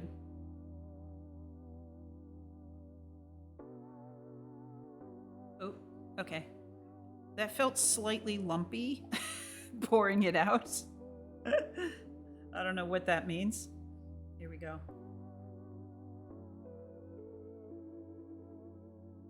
You know, if I kind of marked the stamp with like where the gooshing is happening, that might be easier, but I think I definitely got one all the way around this time. I have seen people do that where they take like a Sharpie or something and they'll put like a dot on where's the top of the design. And then that way they know, like, if they're trying to get something in the right, orientation, like maybe they're going to cut the piece out and they just want to, stamp the top or the bottom part of the design or where the flowers are or, that sort of thing. Like they'll make a mark on the metal stamp and then you know the orientation. So that makes sense. All right, let's take a look.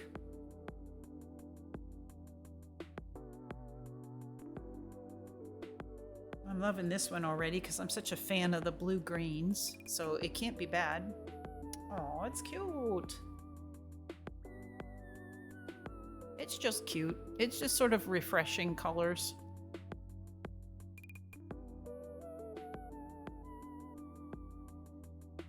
Might be a fun one to color in, but it also has, you can see the design, and I haven't colored anything in yet.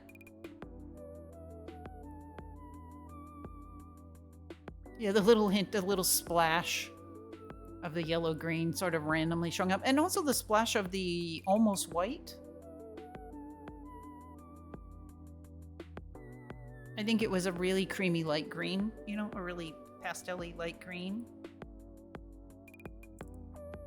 But in this context, it almost looks white. Boy, this is really stuck to this ceramic. Most of the yellow green is on the back. Yeah, it's refreshing. Feels cool. Yeah, I love that about color. I think it's so interesting. I think I might switch to the other agate piece. These things are It's so funny because this is the only surface that the clear wax didn't stick to. And today, the regular wax is sticking to it really hard. It has, okay, ready? Here's the blue one, which I expect to still be. Yeah, it's not as contrasty as before, but still really pretty. I know I remelted it, so the colors sort of blended together. I was probably better off with the way it was mixed before, but this is still real pretty. I might, you could decorate this with silver or something. Bring out the design. I did kind of ruin the contrasty color, which you can see on the back here. In my quest for perfection, it reminds me of jeans, kind of. And you can still see some of the darker and lighter spots. But it's not as, what's the word I'm looking for? It's not as, eye-catchingly the way that you can see it here. you know, with the different colors.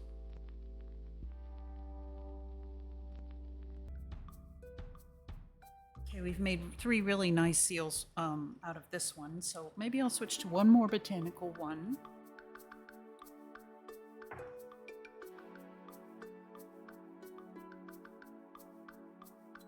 I remember really liking this one that's basically just 2 daisies.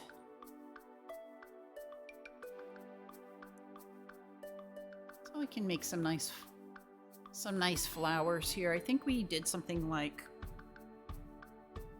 cut out the centers of the flowers or something. We can try that again. I didn't do any cutouts today. And the water is hot for the tea. Move it over here where you can see it again. Oh yeah, thanks for the lurk, Cereal. Enjoy your time with your family and say hi to Blueberry for us.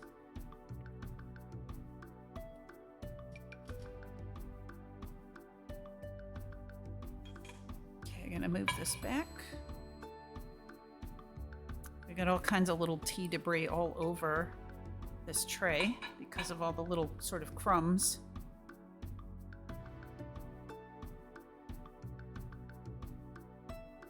Okie dokie. I think when the tea is ready, I'll have another one of these cookies, tea cookies. Although these mooncakes are also really good. This one here, this size especially, is the kind of thing you would share with a bunch of friends. Thanks for the cozy and good vibes. Yeah, and thanks again for that follow. I'm trying to figure out how to pronounce that. I want to say like Thweedo 781995. Thanks again for that follow. Let me know if you have something you'd like to be called.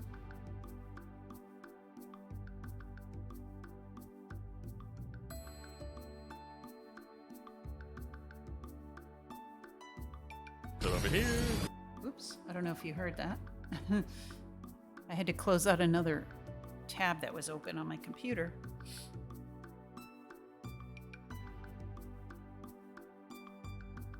All right, so gonna put the spoons back on the fire and think about what colors we want for this pair of daisies. And actually, let's start with this one first.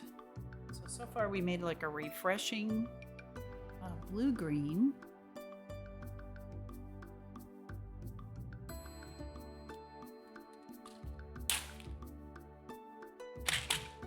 Let's see.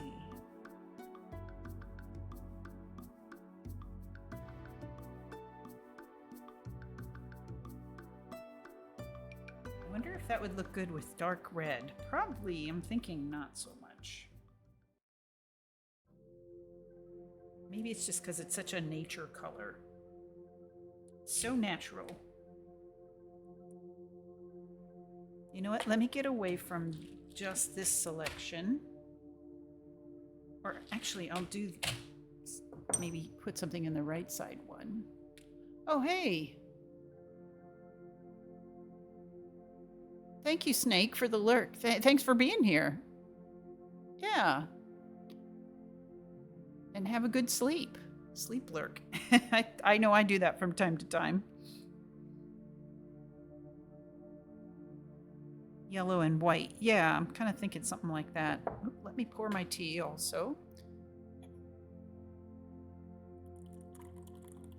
Whoops. So this leaf strainer is not nearly as sturdy as the ones I used to have. And so it's also, I think, a little bit less big. The handle's made out of... Oh! Thanks for the meow, Fleur Artiste. So cute. The handle is also not made of a piece of wood, but rather just like a piece of really flexible bamboo, so it doesn't really hold it on here the way that my old ones did. So I will try to find another source for those. Okay, now we've got our dark tea here. Okay, I smell hot spoons. I better do something fast. Yeah, so like yellow and white. This one could be good. I have some other yellows though that I would like to use.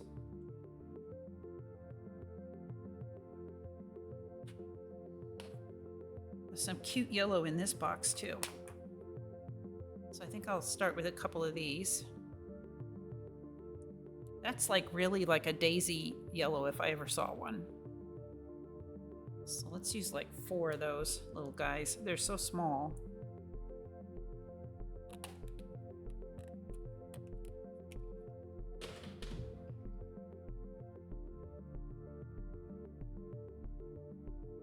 And I don't know why, but I am just dying to use one of the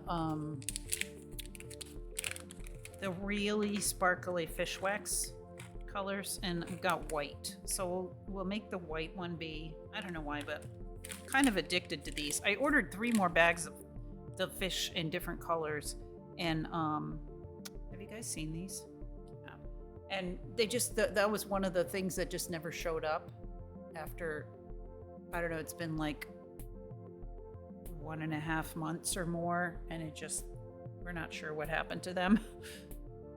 But I was just checking in with the seller today to say, hey, can you tell me what happened to this order? It was a lot of fish wax, because I love it. Okay, so that's like 2, 3 pieces. We still need more. Still need to add more wax to this mix. And we've got some good yellows in this box here. Oh yeah, this bright sunny yellow. All right, that should be enough wax, I think, for the flower. Fish, yeah. I love this fish wax, I really do. I'm telling you, you just need one though. You just need one, you know, one of these, and then regular wax. The glitter content is so high. It's just, you could see it from space, as one commenter mentioned in the product reviews. And I can see as it's melting, it's like enough for the whole spoon, just one piece. And then even like if you get a piece of scrap wax from this and you use it in some other seal, it also shares a lot of glitter with the next, it's like the glitter just persists. It's just like getting glitter on your desk or something. It's everywhere. Okay, I'm just gonna have one of these green tea cookies.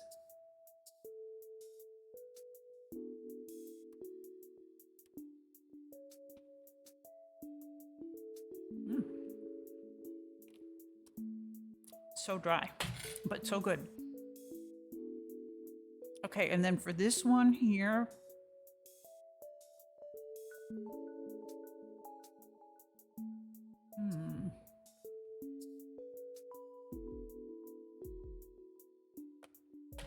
it still kind of feels like it needs to be a fresh, or a pink color, or, something that flowers would be.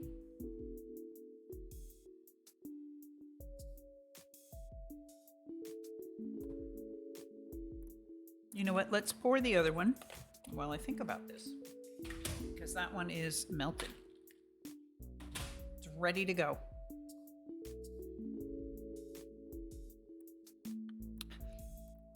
Yep, white and yellow coming right up, Tex. Yes, with glitter. White and yellow with glitter coming right up. You can see the little fish in the spoon. Well, I just moved it a little bit, but that blob of glittery white was in the shape of a fish just a second ago. It sort of still is. Oh my god, it's so bright. Oh, was this enough wax? I don't think it was. Also, there was a blob that hadn't quite melted yet. It poured out awkwardly.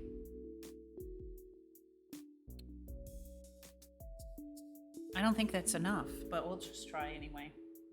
No, not really. You know what? Maybe I'll try cutting the flowers out or something. Whatever's, yeah. Maybe the flowers are available to cut out. Like I probably got a complete flower image. and I can experiment with that. Ah, where's my paper towel? You were cleaning up after snack. You're a really responsible snacker. So yeah, I made a yellow-white blend, and it has a very glittery piece of fish wax in it. Let's go ahead and look at colors for this other one because the spoon has been on the fire for a long time. How's it doing? Oh, no more soot. So that just really took care of that problem, was just trimming the wick.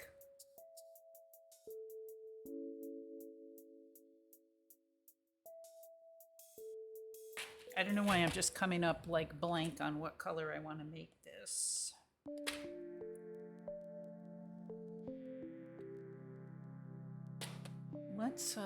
Let's look here. Yeah, we've got lots of like interesting. How about a peachy color? Got some really cute peachy colors here. Okay, 2 of those. Let's actually do 4 of those, which is like basically like 2 of the regular size pieces. Ooh, and I'm gonna mix it with this. So that's like 3 pieces, 3.5 pieces.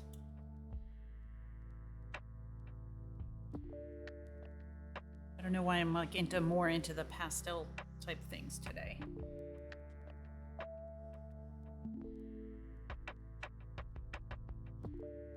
There's so many colors in this box that are similar to each other, but not the same color. So it's kind of interesting.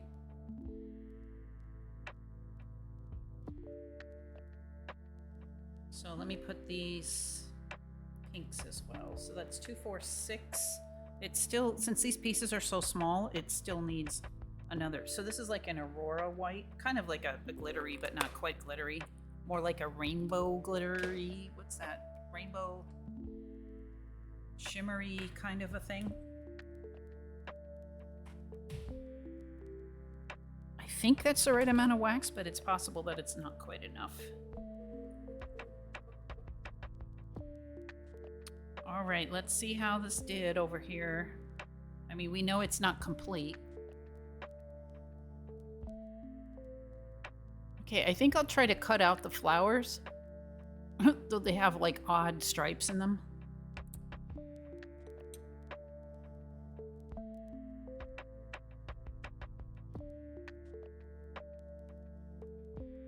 You know what? I take it back. All of the lovely white glittery fish wax is on the back of the seal. It poured out. So that's a note to myself.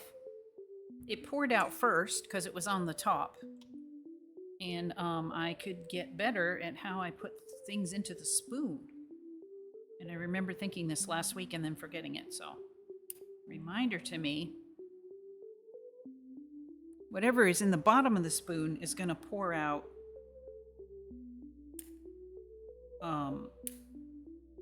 last and be on top. So I put my favorite things in the first part of the spoon and then they, anyway. Oh, I guess I just contradicted myself. In any case, I'm going to go ahead and remelt that. And hope that the white glitter wax is mixed in better because it was just all in one blob.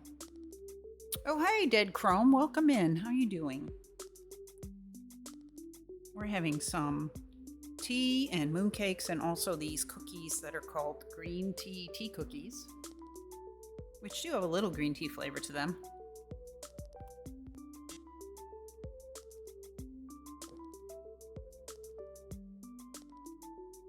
All right, gonna pour out this pink blend over here. Pinky peach for these flowers. I definitely want to mix that together. It looks like I put too much wax. This is a huge blob of wax. I think it's just called a lot of it poured out of the spoon.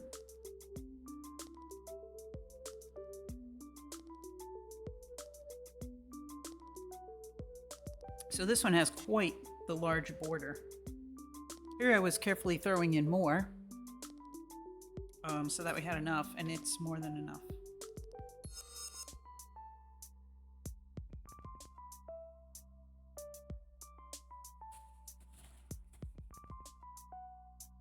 That is a large wax blob. So yeah, as I was saying, like this, let me put down something so I can pick that up.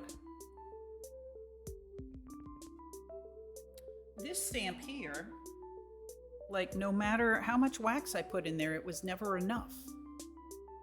I had to put kind of a lot to even like get a border. And I think the design just, you know, takes up a lot of the wax. Because there's a lot of carving, you know, there's a lot of spaces for the wax to flow into. And it just seemed like it was never enough. Here we have a simpler design and it's not using very much wax. And I would think this would be another one, right? Because there's very little carved out design on here and the rest is flat. So it doesn't need as much.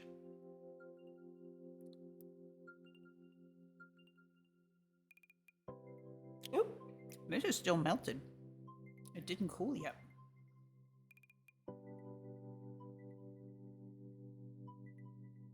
Didn't burn myself, but okay.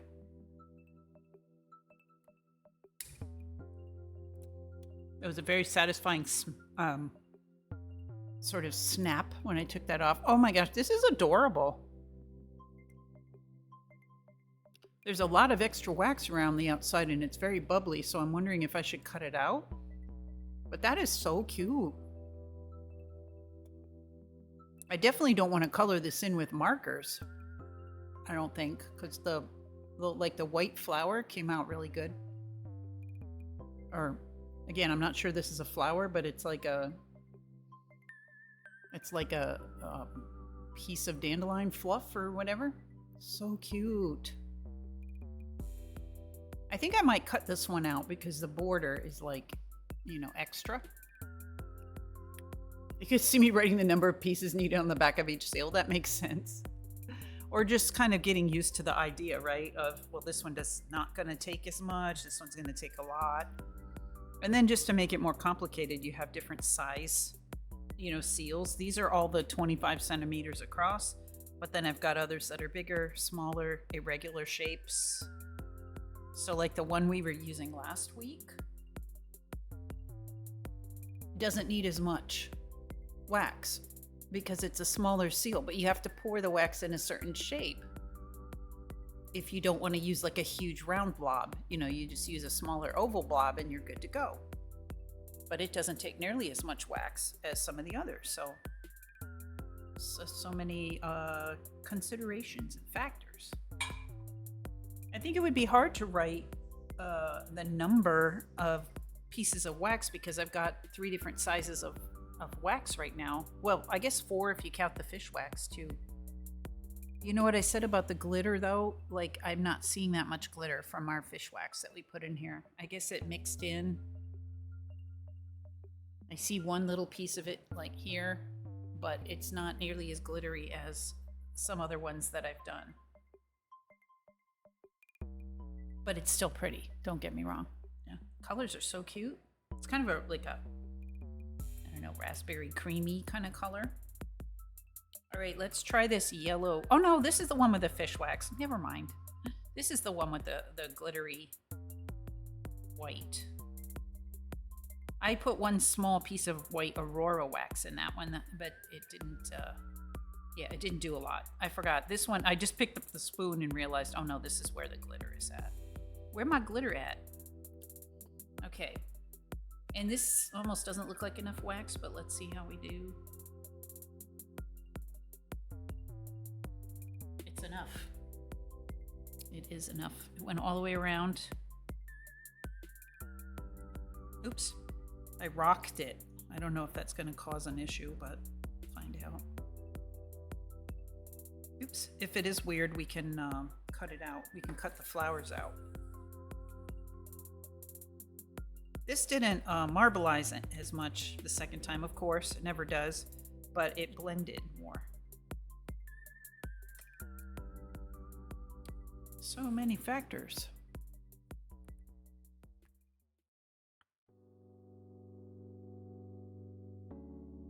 But yeah, I'm really kind of feeling like I want to cut out this cute little disc with these flowers and then maybe try to embed it in something else. Because the border's like super bubbly. It's not bothering me, but I think since it came out so nice and sharp, I feel like I could do something else with it.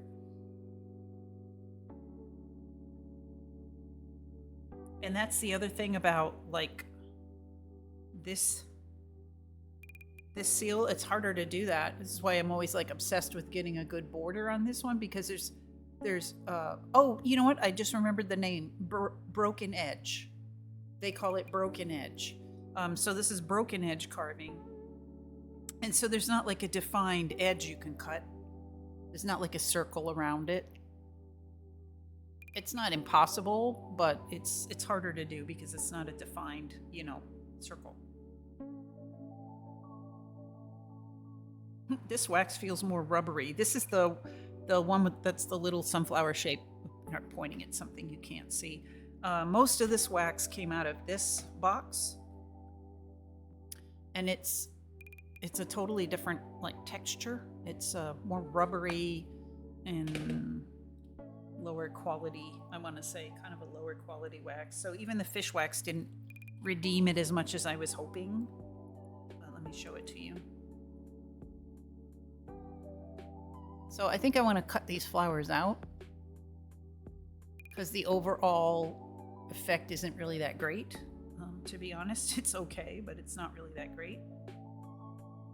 So let me switch over to doing some cutting.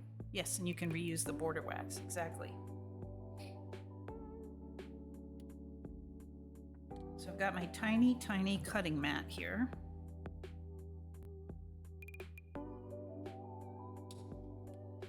Let me grab my little craft knife.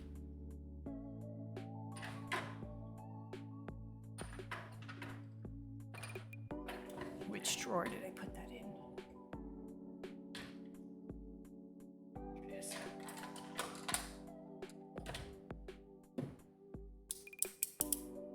Snap.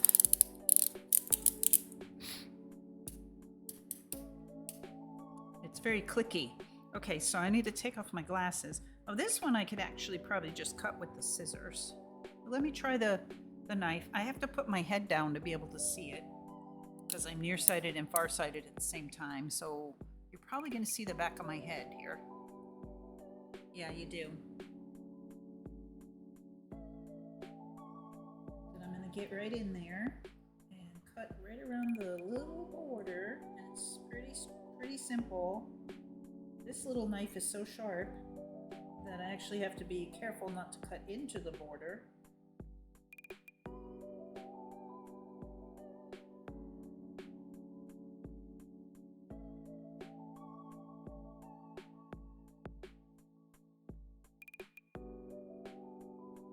And I also realize that you probably can't really hear me when I'm down here.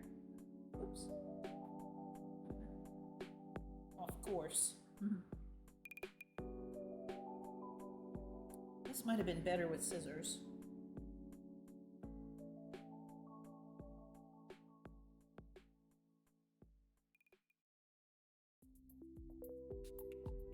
Okay, can I pop it out?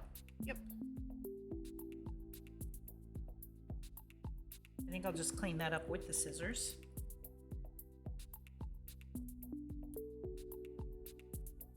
I hope that I get the wax sticks one of these days. That I wanted to show you guys is there's some sealing wax sticks out there that are not for a glue gun or anything like that, but you can just cut pieces off of them. They're square. You can also just like hold them in your spoon until they melt, I guess. But anyway, they are extremely matte. They're not the least bit shiny, and although that doesn't sound like it's very good, it's really, really pretty. It's a much more like vintage look. And it does look less plasticky than these waxes. And yeah, I don't know how else to describe it, but it's like it's a very matte, very vintagey look. And so I basically ordered one in every color. All right, this is gonna take a minute. You know what, let me get in here and let me just cut like the majority of this off with the scissors, and then I'll get in with the knife and trim. I think that's the way to go here. I bet this would look good on a darker green background. That would really pop. And then we already know that if I put it on a lighter background, like say a white background, that it's likely that the waxes would melt together, that the darker color will bleed into the lighter color. But if you put this on like a darker background, it won't, it doesn't show. All right, give me one moment here, and I will cut up these little, just clean up this flower. That's gonna take a moment. There's a lot of little petals here. Is it better if I just pull back so you don't have to look at my hair? But then you also can't see what I'm doing at all.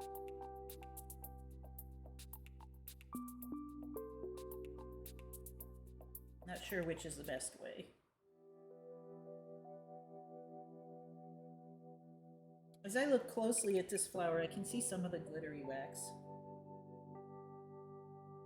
But it is fairly mixed in now.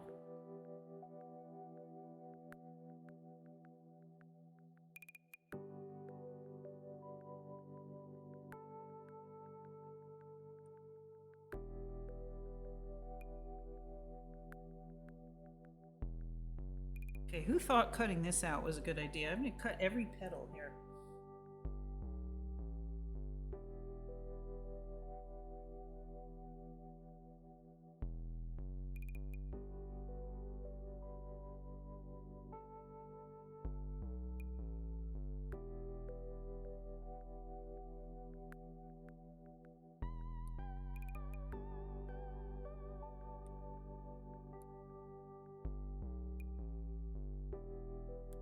Let's see, we're getting there.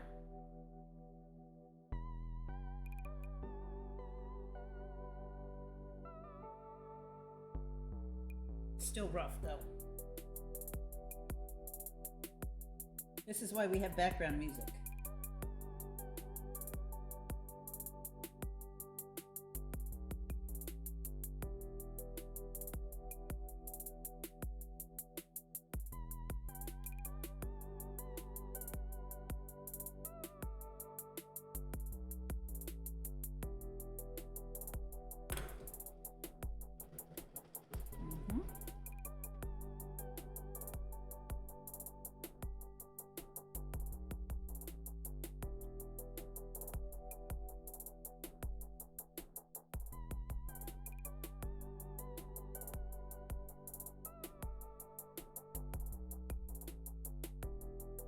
I would tell you guys stories while I'm doing this, but I know you can't.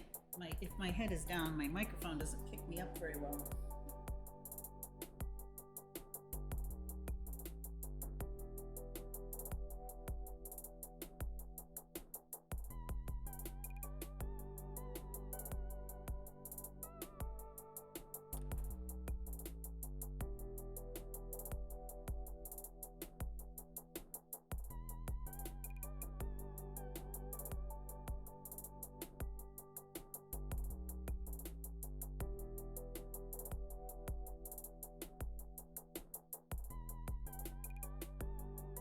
Just basically cutting 100 V shapes as I go around.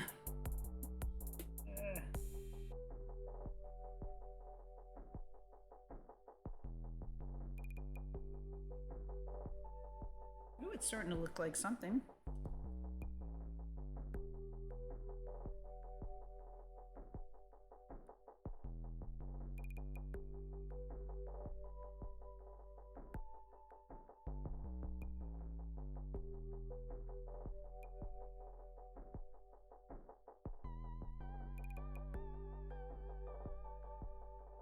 Yeah. We're getting there.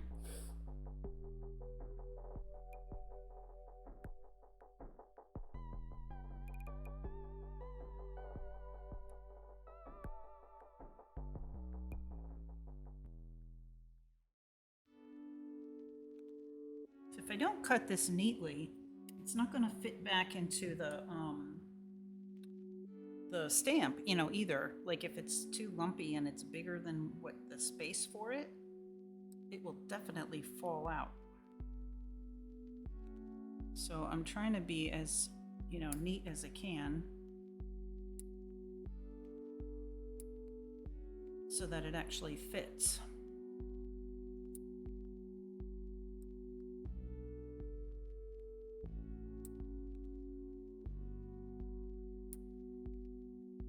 I feel like I'm clipping its little toenails right now.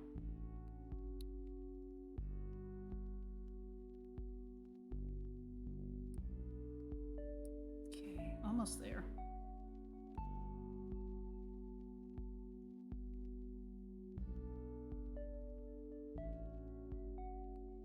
These little scissors are also pretty sharp.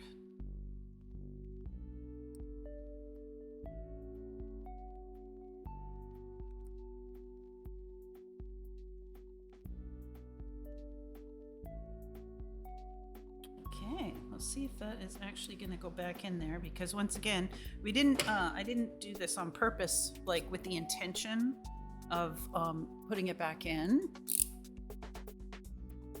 Oh, hey, Midwest Chili. Yes, these are 2 mooncakes. Let me show them to you.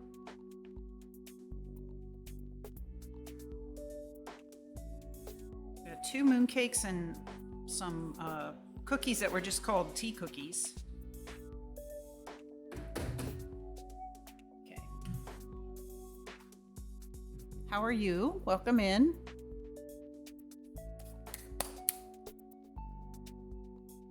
I think I missed somebody's chat while my head was down there. Oh, yellow with some light pink and some leaf green would be lovely in general. Yeah, I was definitely thinking green. My coworker from China gave me one last week. It was really good, but dense as well. Yes. So this one, the bigger one here, is called, it was called mixed nuts flavor. And it is super dense. It's like, the only closest thing I could think of that Americans would be used to is fruitcake. But it doesn't taste like any American fruitcake. There is a piece of pineapple in here, and I'm not sure what those red fruits are. Maybe cranberries, or could be cherries. And you can see some like pistachios and other things in here. So it weighs a ton, but I appreciate that it's not quite as heavy and dense as the ones I had last year, and it's also a little smaller. Like some of them can be really big because they're meant to like share with your whole family.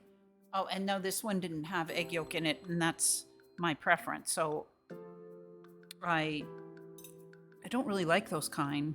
I don't really like that duck egg yolk. It's too salty and weird. But that's that's how I feel. So I waited until I could get some that didn't have the egg yolks in them. This one also just has a savory smell to it. I know it's vegetarian because I got it from a vegetarian Buddhist restaurant. And so they said, no egg, it's vegetarian, which is all great, but it does have a smell to it like there might be meat in it, which I know there isn't, but I can't quite place the smell. But it smells very savory, kind of like Chinese food. Like at first I thought, does this have garlic in it or something? Did they put onions in here? But I think it's just the spices that are used. And then this other one here is a smaller size. It was a really pretty like rose shape, and it's mostly dates and then some walnuts, I think. So this one's dense. They're both dense. I mean, they just both weigh a ton. When you go to buy them, they're pretty expensive, which is another reason why I wanted smaller ones. Because, it's hard for me to eat the whole thing. But then also, I already know it's going to be heavy. Anyway, so they weren't too expensive. Yeah. I wasn't sure about the salted yolk, but I was happy for the opportunity to try something homemade from a different culture. Oh, homemade ones? Awesome. Did you like it? Did you get the one with the yolk? Did you like it? I have tried them. I gave it a chance. I just really didn't care for it myself. But yeah, the date one is just it's exactly what you would expect. It's sweet and sticky like dates. And it's pretty dense as well. Looking at it on screen, it looks like it would be chocolate or something, but it's not. It's just dates.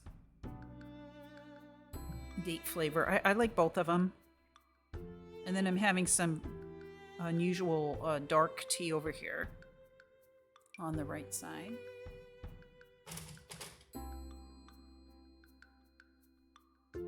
Oh, in small portions, it was tasty. Yeah, I think that's the key. That's another reason I wanted to get the smallest mooncakes I could find, is because you're just not supposed to eat large quantities of them. They're not meant for that, I think. They're for sharing with a lot of, with your family, and in small portions. Everyone gets a small portion of each one. Okay, so I've cut out 2 wax seals that I've made here.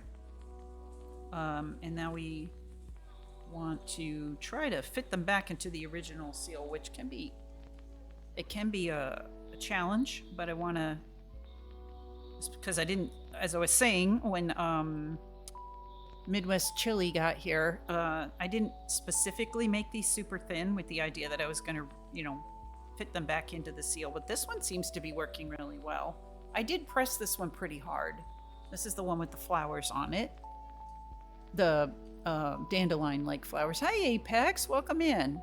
Yeah, the tea time's going well. I got tea and mooncakes and tea cookies. I'm down to 1 cookie here, but I've got a little bag of them. And then I'm making some Hei Cha, which is a dark tea.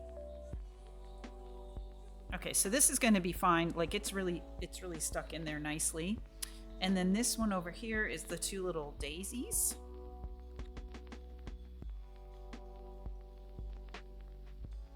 You know what would be fun with this is if I removed the centers as well. I think I can do that. Remove the little centers of the flower and then put the whole thing on a darker, like a dark green background or something, and then it'll flow into the center. So give me another moment. I guess I should pour my tea before I put my head down and do that. But you know what? No, I'm going to give the tea more time. Give it more time. So yeah, good to see you, Apex. Oh, let me do a shout out for you. Midwest Chili, I don't remember if you stream or not. I'm sorry. My mods are in the middle of a cross the Midwest intrastate move right now, so I don't really have anybody to do shout outs, but I will happily shout you out. I just don't remember if you're stream or not. Apex Agent. I suspect though that you do. Well, first we'll do, hey, I was those little finger guns. There's Apex Agent 326, who was just streaming when I was getting ready for stream. Yeah. So I hope you'll follow. He's a fun, just a all around chill, nice guy. Although I guess not all the games are chill, right? And then let's see.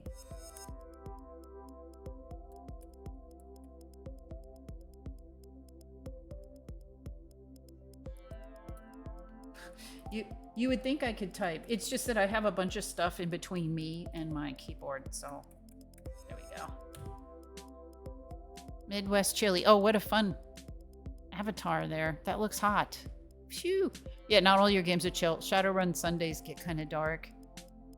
And then I was kind of joking around with you about the driving. So I was working at home on Friday. Oh, this just keeps falling in.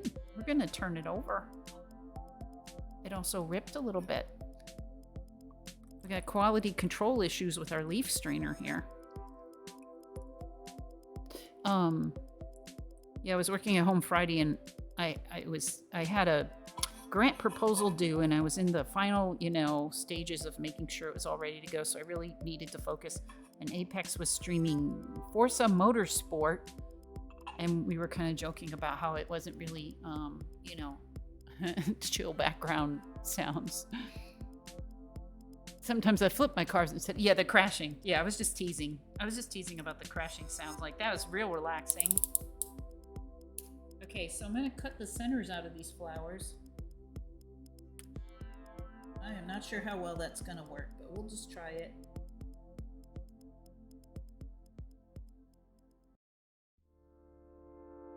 Just for a fun experiment.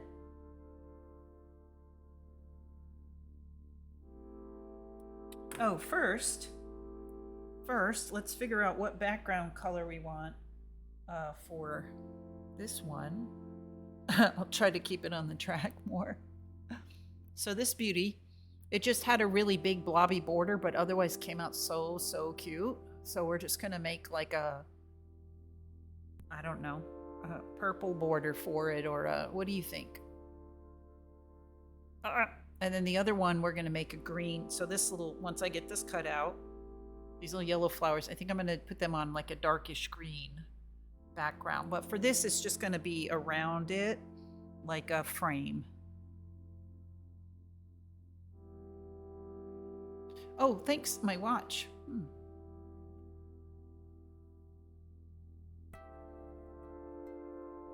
You kind of want this, like this yellow around this. Oh, that kind of makes sense. Oh, that makes sense. I'm gonna have a fair amount of it left over. Kind of keeping it fresh. My old watch here. This is a vintage watch, and it's because I've owned it since it was new. It's vintage in the sense that I've had it for decades. And why won't I focus on it? Oh my gosh. The camera can't see it. Ah, there we go. I don't know what number band that we're on right now. This might be the 4th band I've had word or something, but this band is actually a cork band, which I've never had a cork watch band before or even knew that was possible. But it's the most comfortable watch band I've ever had. I got it from Etsy. Oh wow, we're shiny. We're not. So this watch is a knockoff of a company called Boma. You've probably heard of Boma. They do like sterling silver, like Southwestern type designs. And this one's a Baco. But you know what? It is sterling silver, and I've had it for decades, and it still runs, and it's cool looking. And so, you know, I don't care about it being a knockoff. But thank you for the compliment. I try to wear interesting watches on stream. Most of them are watches I actually wear every day, though. Or, you know, I don't think I have a lot of special watches that I don't wear. Just one that's more of a dress watch. I don't usually wear it on stream. Okay, so we're gonna remelt this yellow and keep it spring-like for the border of this. Okay, I'm wondering if that'll be enough. It may not be. I might have to throw in another piece. But I'm gonna get that started because the candle melter takes a long time. This yellow in person is almost a little neon. It's a little day glow. That's the word I'm looking for. It's a little day glow. But yeah, this has been a fun hobby for me to even just experiment with like color combinations that I wouldn't normally use. I feel like I can add like one more piece of yellow to that just to make sure there's enough to actually flow underneath and all the way around this piece. And I believe that this was the day glow. Yeah, that's the one. The day glow yellow color that it was. Okay, and I'm doing that because I'm going to take another minute to cut out my little flower centers here. And that takes a minute. So sorry, here comes the back of my head. I'll cut this out.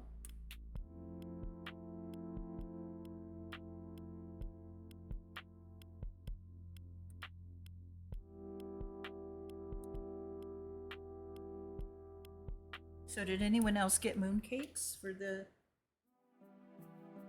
moon festival?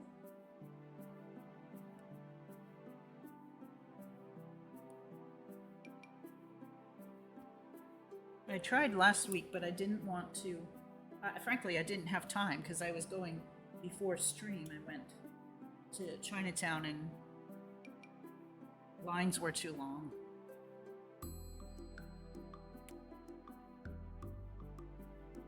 So I figured there would be more available by, for this weekend, and I was right.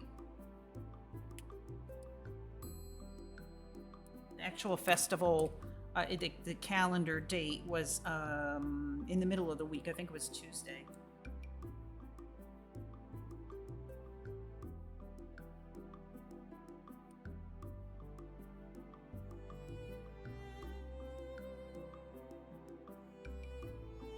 Okay, I feel like I've cut through this, but yet I can't push the piece out. I can't pop it out. Okay, I got it. And we can throw that in there, because that's the color. So that's one center.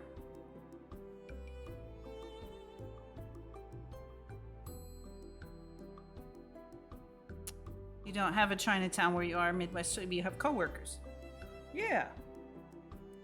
Well, that's nice though that they would give that to you.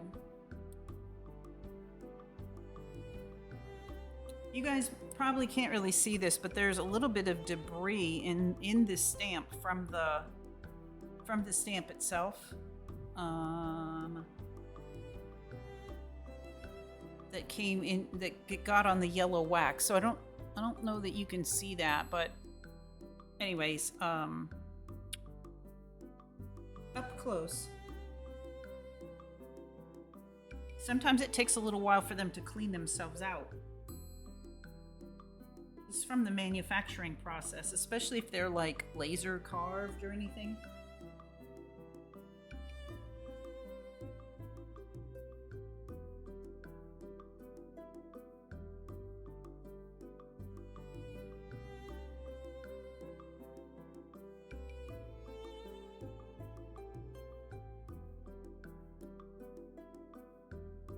Okay, almost. I just realized I could probably punch this out through the front more successfully. Yeah, there we go. All right, we got it. It's just from the direction that I cut it in. All right, well, this will be interesting. I'm not sure it'll be successful, but it'll be interesting. Oh, that's so melted, it's kind of smoking over here. Okay, so let me quickly pop this back in. It feels like it fits very snugly, though. I am going to do this one on silicone so that I can press it more flat. And the wax can flow better. Yeah, that's not going to fall out. That's, knock on wood, but that feels very secure in there, which is what you want. Because as happened last week, it's really a bummer when you turn it over and the piece that you cut falls out. Okay, that's almost too much wax, so that's very ample. Here we go.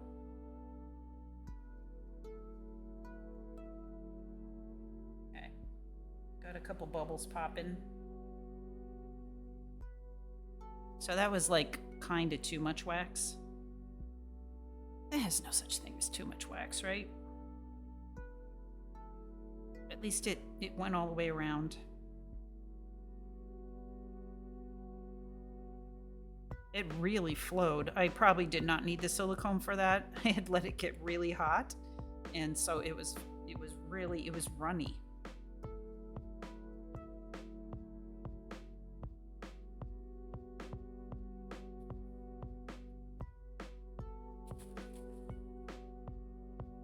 And again, some of that I think is just the particular type of wax that it is. Okay, clean that spoon, ready to go. This is still not cold, so that means this is not cold yet. So I'll set that aside. I think that one's going to be fine. Now, let's get this one heating up. The green border that I think I would like, or the green everything else. The green everything else background. And I'll work on fitting it into the seal, and I'm a little concerned about that. So here's the green that I had in mind here. This sort of nice, like dark leafy green. I forgot to check if there was any scrap wax we can use, but I don't think so. No. Oh, there's one little piece. Got one or two pieces that's like green with a little bit of gold, metallic gold in it. That'll work. But I don't want to put in like these light teal greens or anything. Okay. And we need a fair amount, because this is the, well, but not too much. But this is going to be the majority of the seal. Okay, now fitting this back in.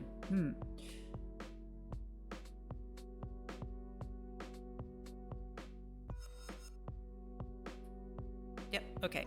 You just like slide it over the seal until you feel it almost like locks into place. And if it's the right way around,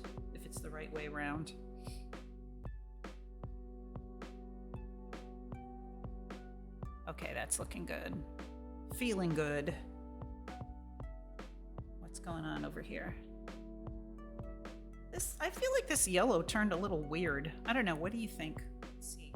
I mean, it was successful though. It definitely is surrounding it. What do you think, Texas? But it was more wax than I meant, and it just kind of...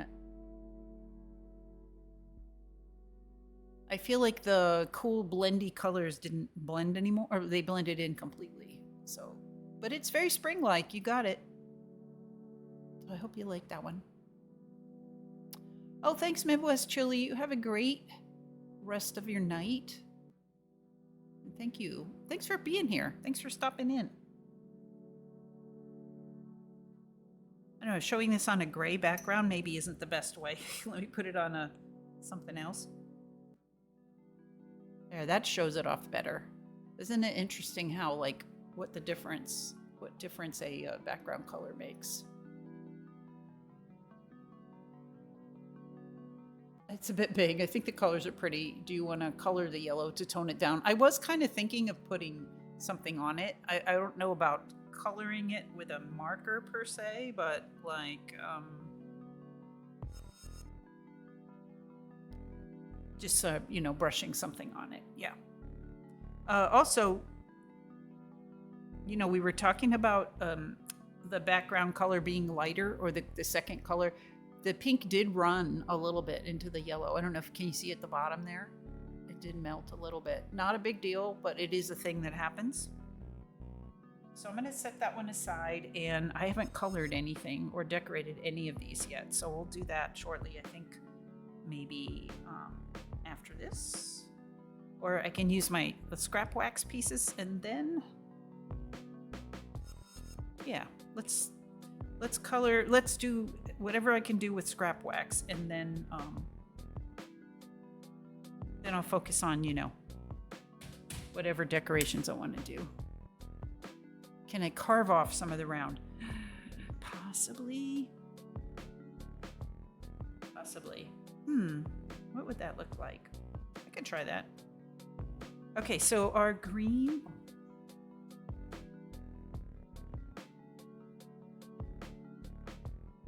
Our green and gold mix here is ready to go for the background of these bright yellow flowers. I hope I made enough.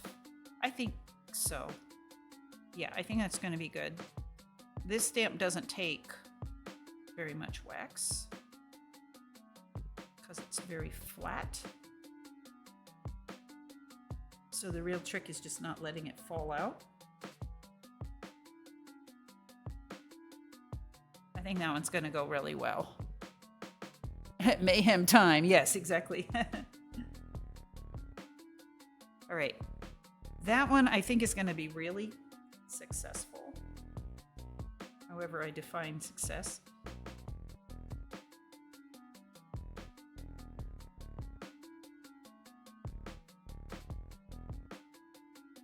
There we go. Maybe I'll have a couple more slivers of mooncake. They're going to have to be slivers though. But yeah, I kind of want to show everybody what the mooncake is like too. So this one, I think this is going to be real good. Maybe the broken edge for the scrap, since the design is randomish. Oh, broken edge. Yeah, the broken edge stamp. Such a pretty stamp too.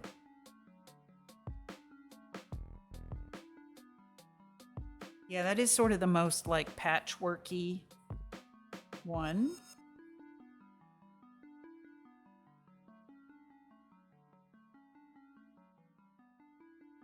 Agreed.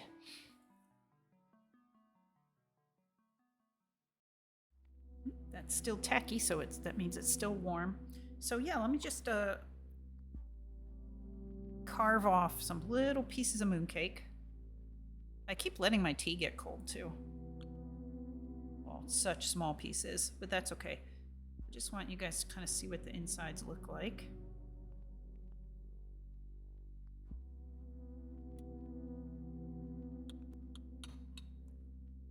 Just chopping down on it. There we go. So here's the one called mixed nuts. I just love the way that looks. I mean, you can see it's like chock full.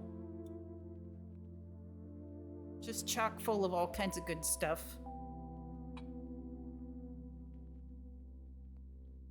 Pour a little bit of tea to go with it there. So that's like just a bite-sized piece. What is that extra flavor? I'm gonna have to ask the folks. Although I'm not sure if the people at the Buddhist restaurant make these. They probably don't. But I'm just curious, like, what that extra flavor is that's savory. Mixed nut sounds like my family tree. Gosh, yeah.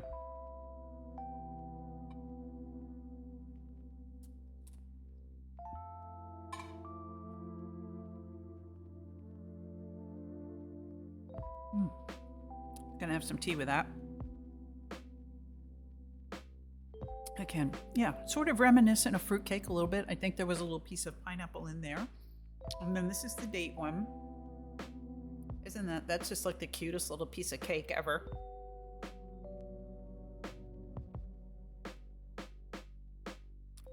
I had even a smaller piece of that because it's very sticky and sweet, really. Just like dates. Okay, so this is cool. So that means this one should be, I'm really anticipating how this is gonna look. Oh my gosh, it's great. Yay.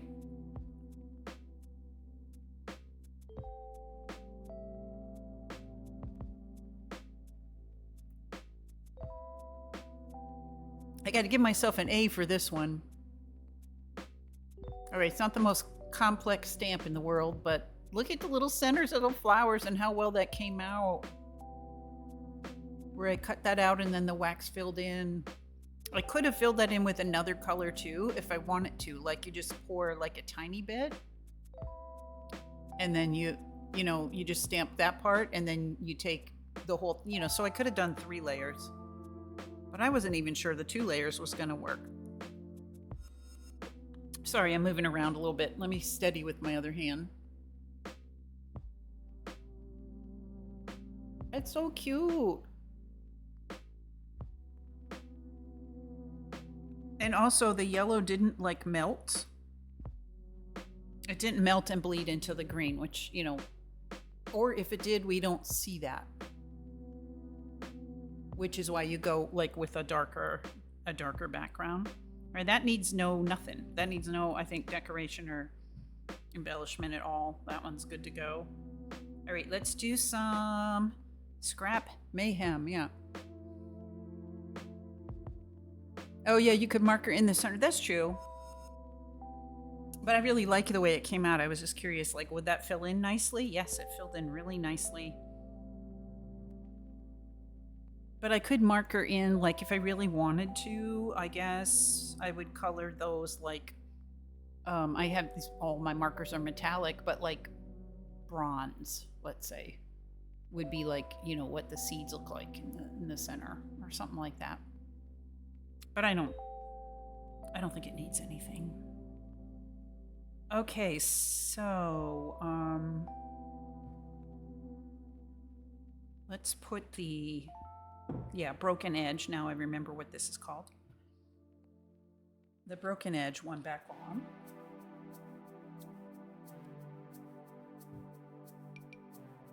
And you know what? Maybe for the other one, let's just do something super simple like rosemary. And then whatever, you know, like wacky colors happen, it's just going to be it's going to be a simple design.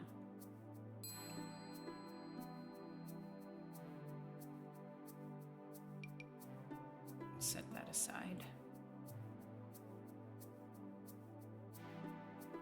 There we go. So I haven't used this one in a few weeks. This is just a very simple rosemary design. Oh my goodness.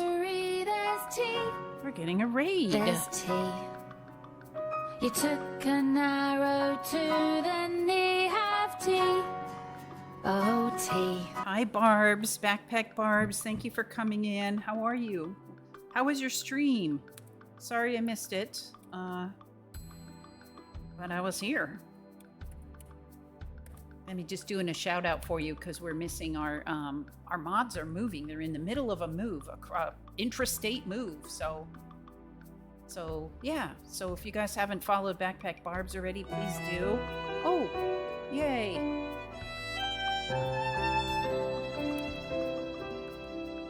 Thank you, Barbs. Have some cake. 14 months of support. Oolong 5 yum, oolong 5 yum, oolong 5 yum. I always gotta wait for it to read the names of the emotes out. Oh, thank you so much for your support. I appreciate that. So how's everybody? Welcome in. My name is Gail. I'm here in my living room in Hawaii, and it's alternating sunny and rainy or whatever, but it's still pretty warm. But today we're having some mooncakes, as you can see here.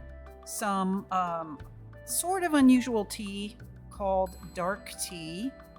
So it's not black tea, and it's not pu'er tea. It's a post-fermented tea similar to pu'er, but anyway, that's what we're having along with the food. And then I've got some cookies just called tea cookies. But we're also making wax seals, and we were just kind of coming to the end of our session, and we were going to use up the random scraps of wax and make, you know, seals with random scraps. Barb's raid brought me back again. Okay, good night, Midwest Chili. Oh, you like the way that... Oh, yeah, thanks. I'll show those off to the folks who are new. I'll show you what we've done so far. The mooncakes are sort of sweet, so this little one here is filled with dates. I mean, it really just feels like it tastes like a date mixture with some walnuts. So that one's pretty sweet and kind of sticky. It was a pretty like rose pattern on top or some kind of flower. This one here is called mixed nuts, and it's only sort of sweet. It's very dense, as you can see, but there's a few pieces of like candied pineapple and some other fruit. I'm not quite sure what the red one is. It doesn't really taste like cranberry, so I'm not sure what it is.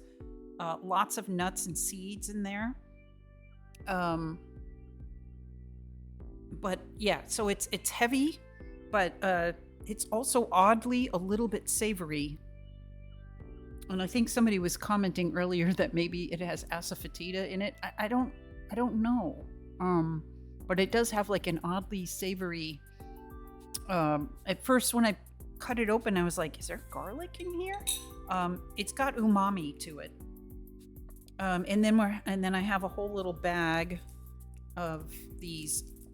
They're just called green tea cookies, and they're basically a sort of, again, not very sweet, sandy kind of cookie. with walnuts in it. So that's what we've been eating. And then I'll just quickly show you the stamps we've been making. I tried not to do like too many different designs today because that can get kind of overwhelming. But we did do 3 of this one. This one's been the most challenging because of the design of it is kind of broken edge, so it uses a lot of wax and but it's a very pretty design it's kind of like a patchwork or a fabric design. These probably could use coloring with a marker or some kind of highlighting, but I haven't done any decorating yet, so that's just what they look like just stamped out. And then I did 2 of this ginkgo leaf. I'm really loving the green one, but the one on the right isn't bad either. It's kind of like a turmeric color with a little bit of green in it. And then we did 2 of this flower design. So the one on the left, it's funny, it had a really big blobby border, so I cut it out and then we poured another border for it, which turned out really big and blobby again, but a different color. So that's where those are. And then, I just realized we only did 1 of these daisies. But what I did with this was cut out the yellow flower, most of the yellow flower, and then stamped it again on the green background, and this one came out really good. So that's where we're at. And what we were going to do now was just use all these, weird scrap waxes that I had collected. And actually, I think I'm going to use the 2 simplest stamps of the day, and that would be the daisies, again, since we only made 1 of those. And then actually, we didn't even use this, but I decided to use this rosemary stamp because it's very simple.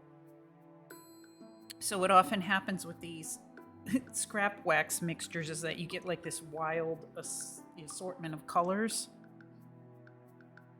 and then your design almost can't be seen, like if it's a more complicated design. The weird mixture of colors tends to just kind of like make it hard to see. So let me dump this out. I think we're going to need to add extra wax to this.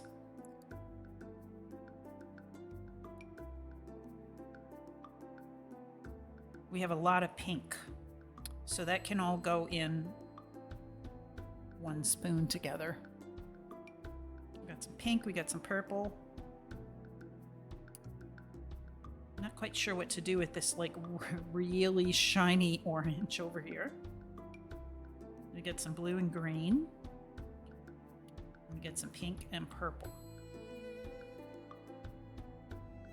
I would probably group them like this. And then maybe we'll have to add a little bit to this one. So we got a ton of pink.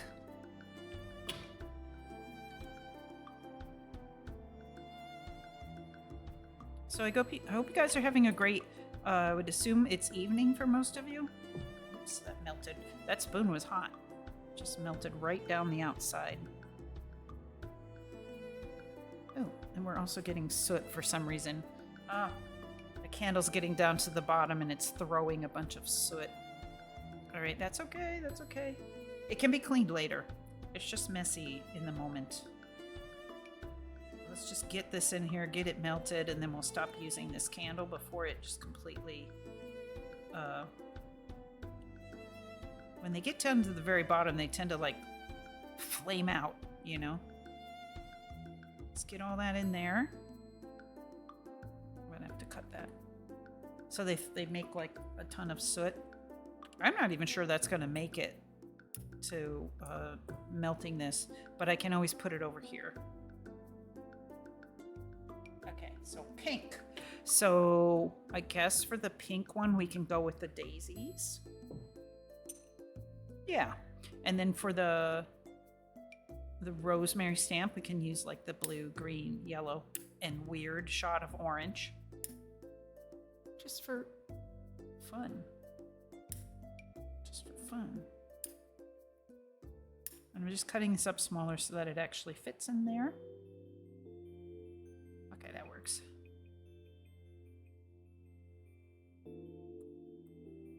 Okay, in you go.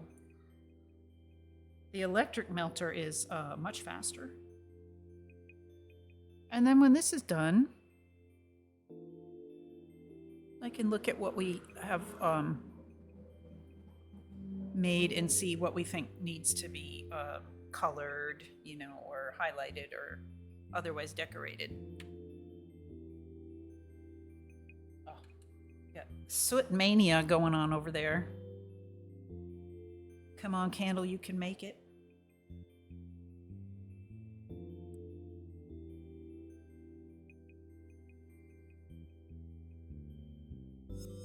Like smoke is coming out of it. It's the wax. The spoon is getting really hot. It's starting to almost boil. That happens occasionally. I wonder if I can give it a quick stir here. Yeah. It's just because the flame is just raising. It's just like flaming up so much, flaring up. But it's just going to be a very pearly pink. Not a weird mixture of colors, just yep, it's done. Oh, it's a ton of wax. It's more than we need. Oh well, that's fine. That's fine. This is just an exercise anyway. It's just for fun.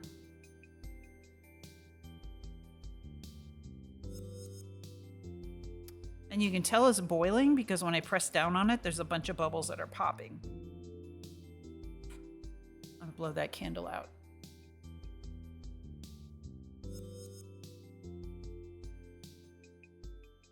Oops, I got soot on there.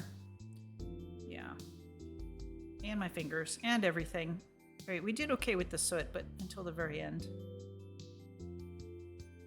So there's even still some scrap wax left from the scrap wax. It's a never-ending cycle. There we go. It's just like a creamy pink color. Looks like a food. I'm gonna try to clean this while it's hot, although the soot I'm probably gonna have to clean off. I think alcohol gets it off pretty well, like rubbing alcohol. But you can also wipe some of it off when it's hot. But we're gonna be done with that one.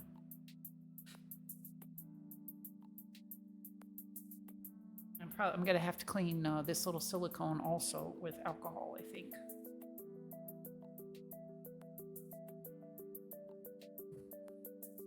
I know once I get the soot on there, it doesn't come off that easily.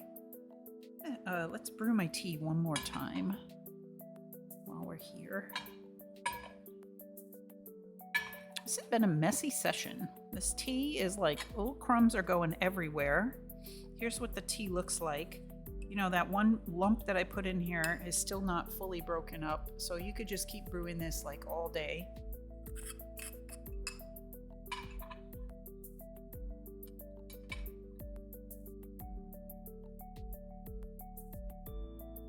Looks like I need to reheat my water a little bit. Oh no.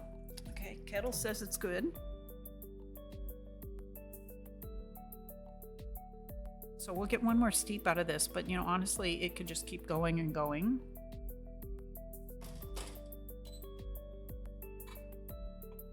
All right, let's see how it came out. It's cute. It's very simple. Like the colors just blended together. Sorry about my black fingers there. That's from the soot. It's kind of cute, marbly pink. This looks like another one that would be excellent to cut out, you know, and then insert it into another background, since we were so successful with the other one. But I'm not going to do that today. But I think maybe I'll do it like next week or on my own time, but I think it would work really well to take, the pink flowers and do another kind of situation like this, maybe. But yeah, it came out good. So that scrap wax mixture wasn't really that much of a challenge, was it? It's pretty straightforward.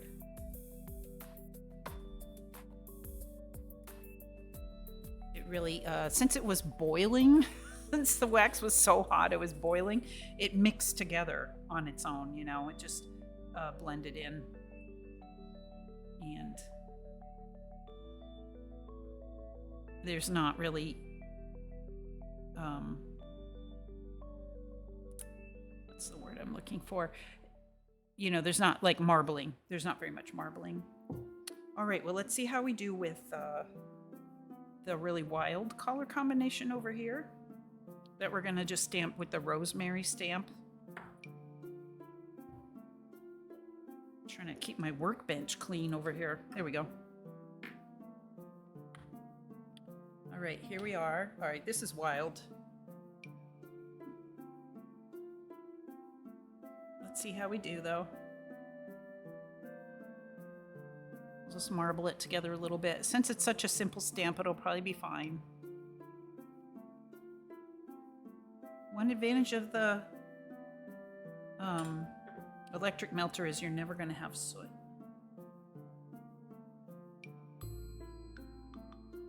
All right. Well, it looks good around the outside, around the edge. I think it's fine. Inside the spoon is a little wild. Let's clean that out while it's hot.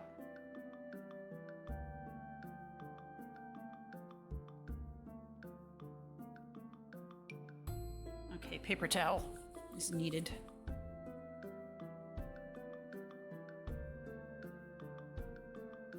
Every time I see like the pearly green blue color, like it just makes me really happy.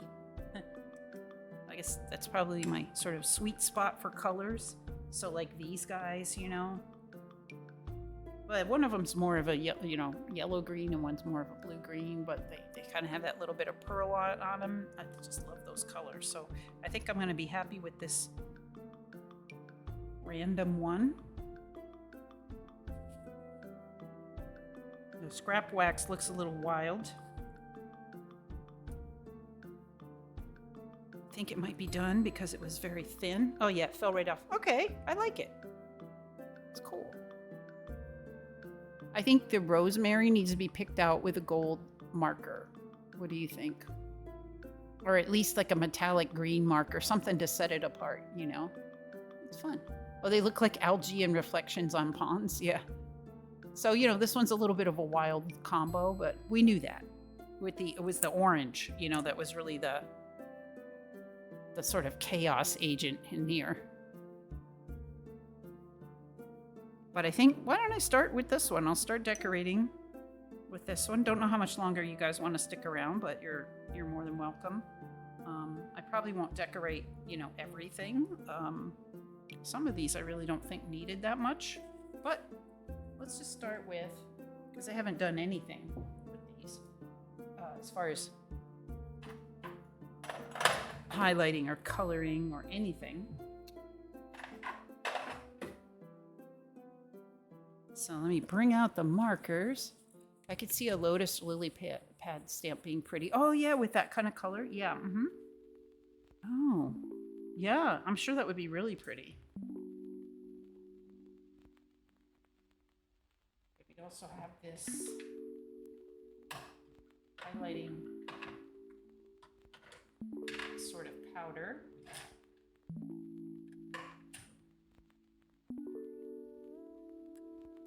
A couple of different brushes that would work with that. Okay, everything's turned off or cooling down. Awesome. Yeah, that sounds really great. It's a really good idea. I'll keep an eye out for that. I'm not sure why I don't have one already, but it does kind of remind me of the ones I just ordered. was like a 4 seasons set, and they're square, and they had that little pattern in them that kind of looks like waves on a pond, so we'll see how those turn out.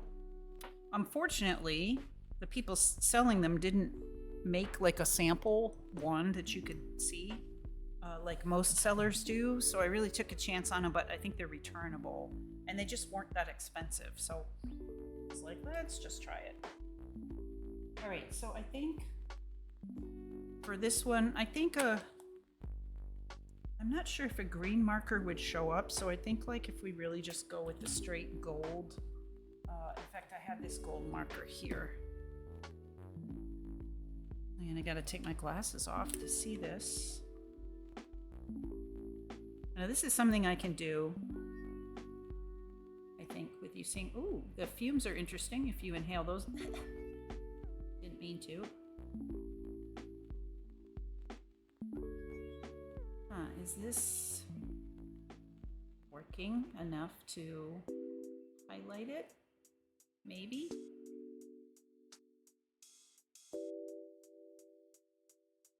I think it's working. I think it's... Is it contrasty enough? Is really what I'm trying to say. All right, this marker seems slightly dry.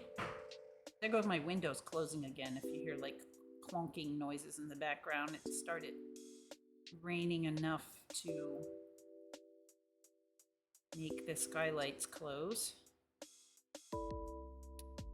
But I had them open for a while. This part of town, I mean, it was this way when we lived here, and it was also the last neighborhood we were in, is, you're just basically all day opening and closing the windows. You're just responding to the many, many rain showers that happen every day. Marker frames, yeah, exactly. Yeah, it's gonna... Oh, this is a stinky marker. I think I'll go back to the other ones. And actually, what I think I want to do now is put gold, because I'm not sure that really highlighted it like enough. I'm gonna put gold powder on top of the gold marker and see how much I can get it to stick. I don't know, it might be too late. It's not really wet anymore, but I just feel like maybe that didn't.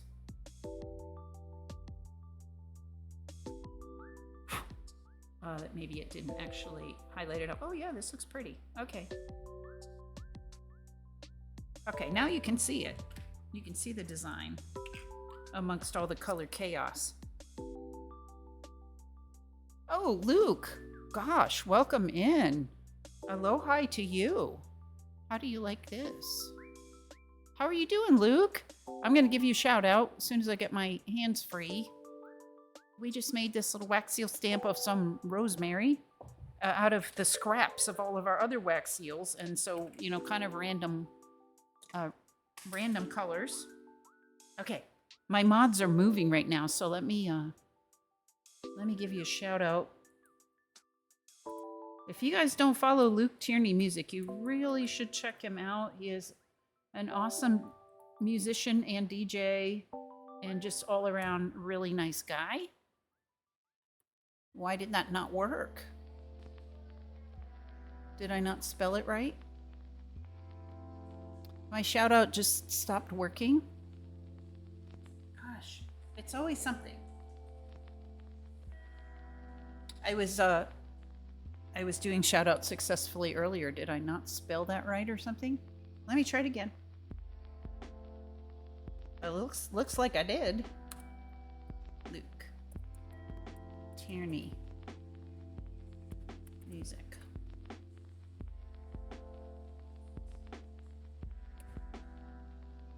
There we go. I don't know what the difference was between the two. Yeah. Anyway, there's Luke. There's our buddy. And he is also the partner of Yo Erica, if you guys have probably heard of her or been to her streams. Another really awesome streamer. Okay, so that was this is the Color Chaos one. of the leftover wax from all the other seals. So now we were gonna go back and maybe color in some of the other ones. Maybe I'll use this. So this one I still don't feel like I want to color in. This was made by doing the yellow one first and then cutting it out and then inserting it and then stamping it again on the green mixture, and I'm pretty happy with the way that one came out. So I think I'm just going to leave that the way it is. But we do have a few here.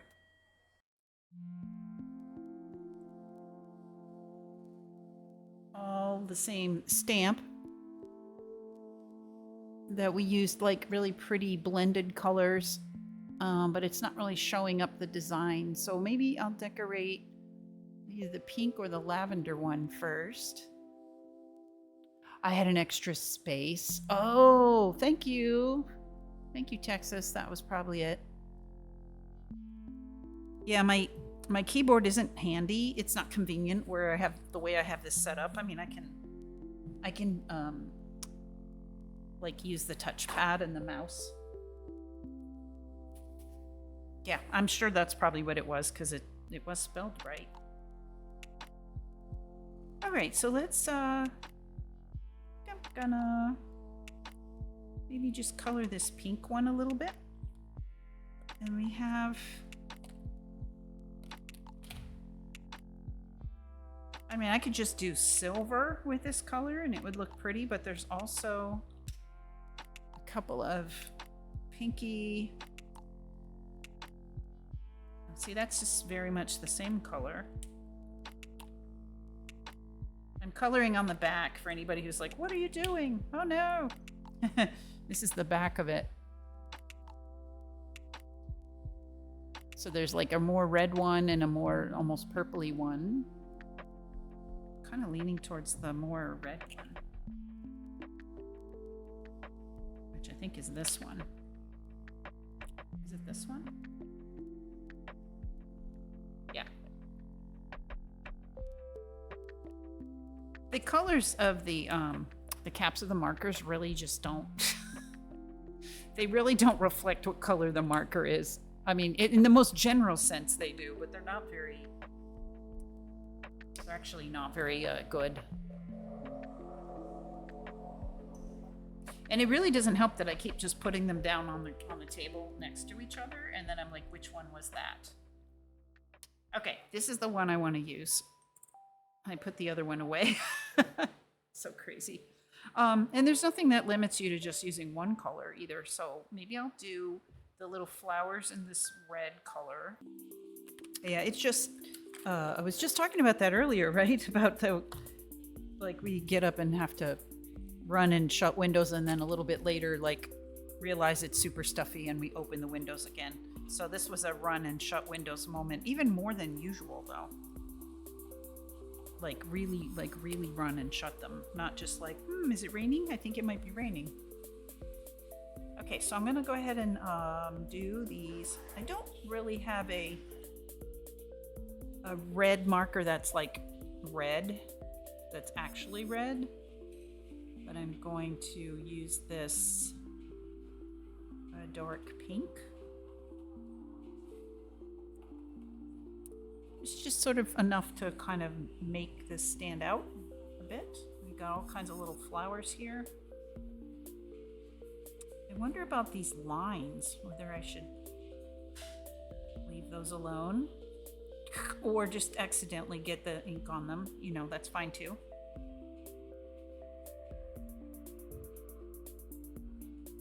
Anyway, welcome in, Luke. I'm sorry I had to duck out there for a second. It just started raining really hard into our windows.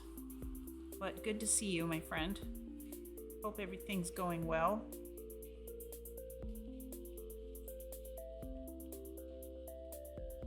Okay, so there's some little flowers there. And then I'll just do the green leafy part.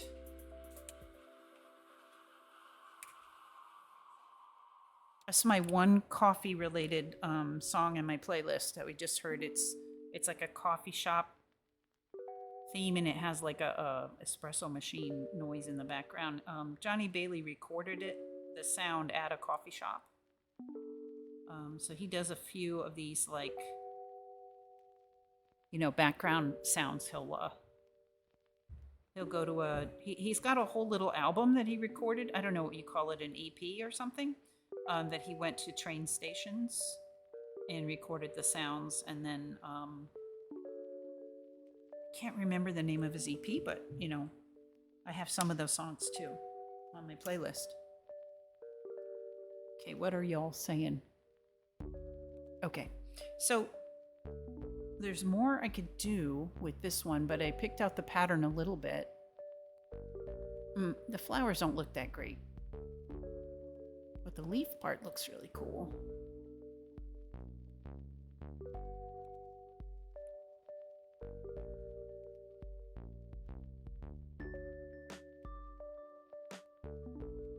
Looks like I could do something here with like one of my colored powders, and then that would look good. Oh my gosh, it got really stuffy in here with the windows closed and now the 100% humidity. Woo!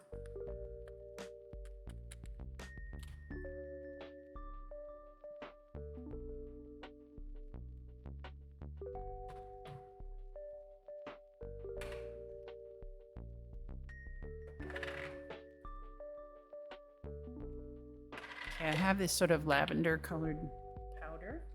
Maybe I can put some of that.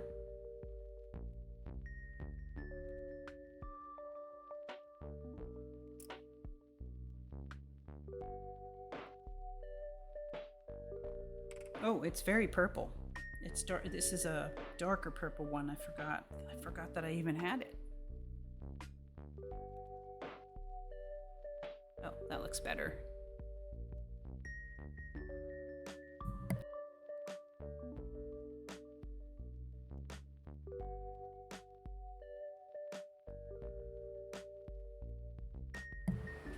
Thanks.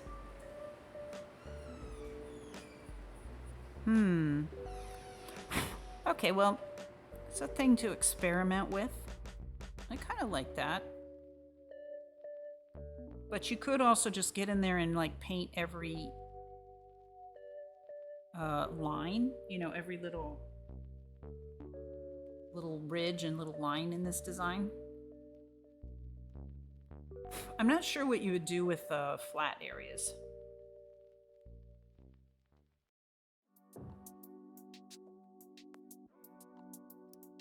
It's kind of interesting, though. Turn your other fan on. Yep, that's exactly what we were.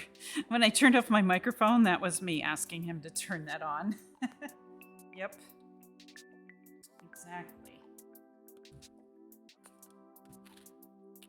I was like, hey, no worries about blowing out a candle.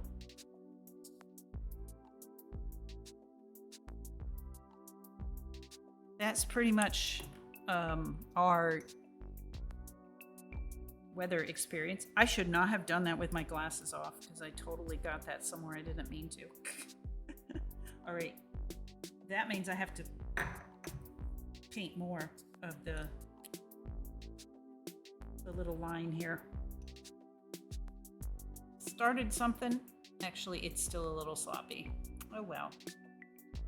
Thought I could just quickly do something with my glasses off, but it didn't work out. So I've got a little bit of mess here.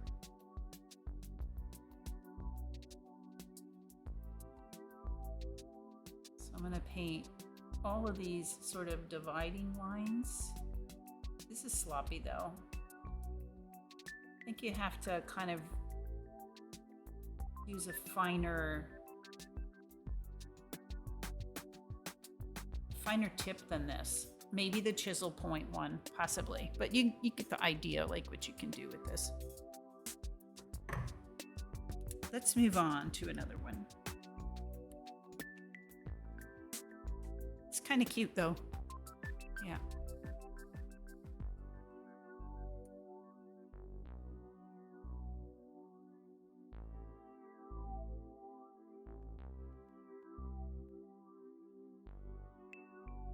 I kind of feel like the lavender one, that maybe I'll just highlight everything with silver, maybe all the designs, just to bring it forward. And that's probably all it needs.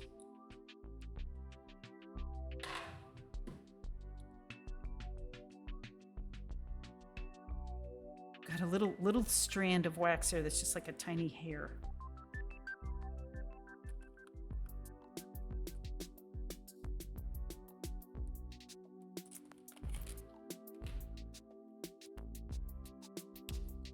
Okay, here we go. I feel like my silver and gold pens are gonna, you know. Oh, I do have the other silver and gold pens though, so I think those are gonna be, you know, the most often used ones. Wrong end. These two-ended markers are freaking me out a little bit, though, because I keep taking the wrong cover off. I'll start with these tiny flowers again.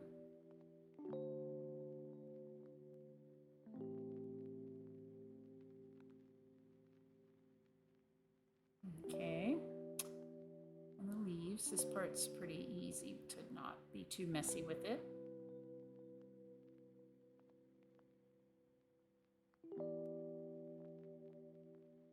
Now it sounds like the rain shower is over because I hear kids outside yelling like they're playing. That was probably pretty thrilling for them. They were out playing in the yard when that happened. Ooh, maybe my car got clean. It's had a lot of bird droppings on it for the last like 2 weeks, and I have not had time to get it to the car wash.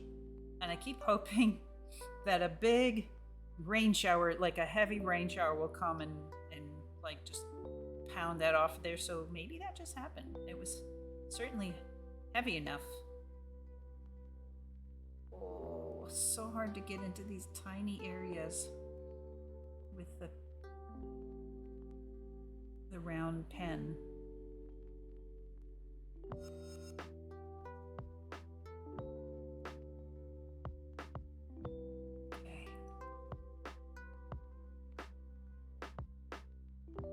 Just basically painting all of the lines, but I don't want to paint the large raised areas because then it seems like it just looks like paint when you do that.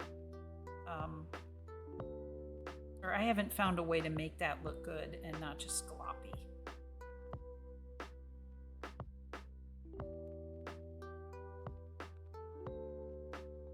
But it's, you know, totally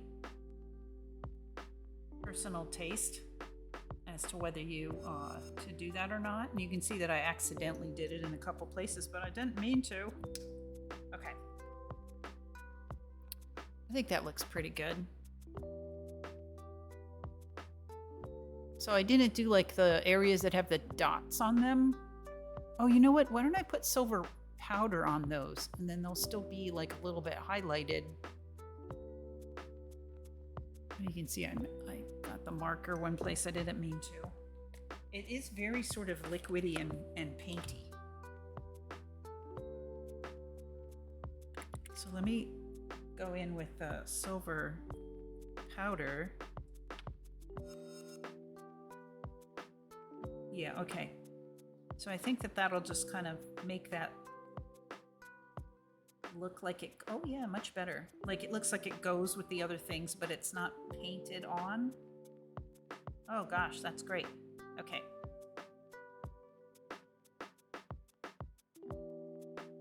Nice. So other than the little blob that I got in there by accident of ink,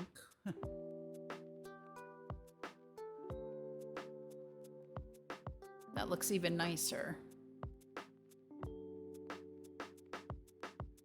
Yeah, so that's kind of fun. I see in the shot, I see some areas that look like they could use more, but in person, it looks like it's all filled in, so. Cameras, huh? Okay, pretty.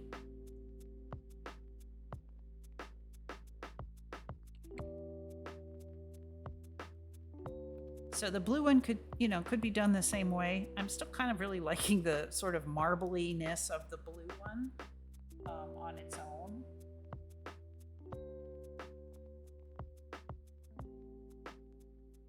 Then we have think out of the ones that look kind of plain, it's probably like this one here.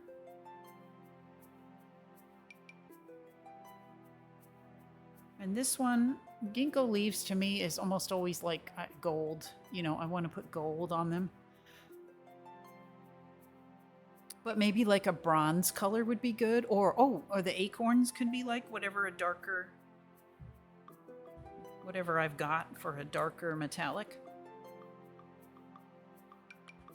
Let's see what I've got.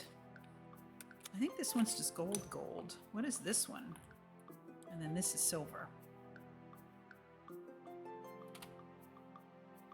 You know, frankly, this gold powder that I've got here is pretty dark gold also. It's not like a bright gold. It's like a really dark gold.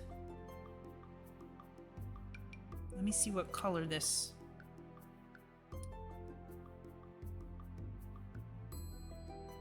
See, that one kind of reads as just brown. So I think that would be good for the little acorns.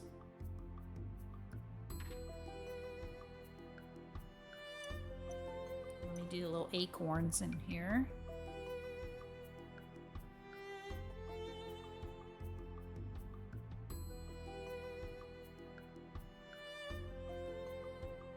Not all parts of this design came out perfectly well pressed. So half of that acorn is kind of flat. But it's still fun. We got that acorn. And I guess I'll do this little leaf the same way here. This like a little oak leaf. Which would also probably be brown. Do these little dots, although I could have also done these little dots in green color, and that would have been cool. And I'll do this other little leaf here in the brown metallic as well. Okay. And then the ginkgo leaves, I think, you know, I'll go ahead and do like more of a gold. Although green would also look good on here.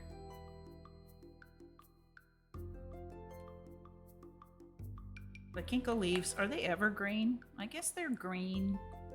You know what? Ginkgo leaves are green when they're on the tree before they turn gold and fall off. So I think I will do green.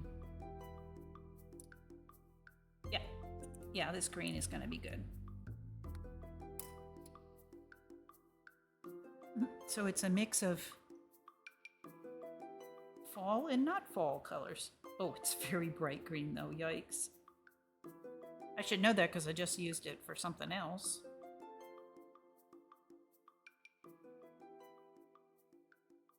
But the other green I have is a very blue green, so like a really a teal. So this is the green we have. Oops. Just trying to get it on these million little tiny fine lines.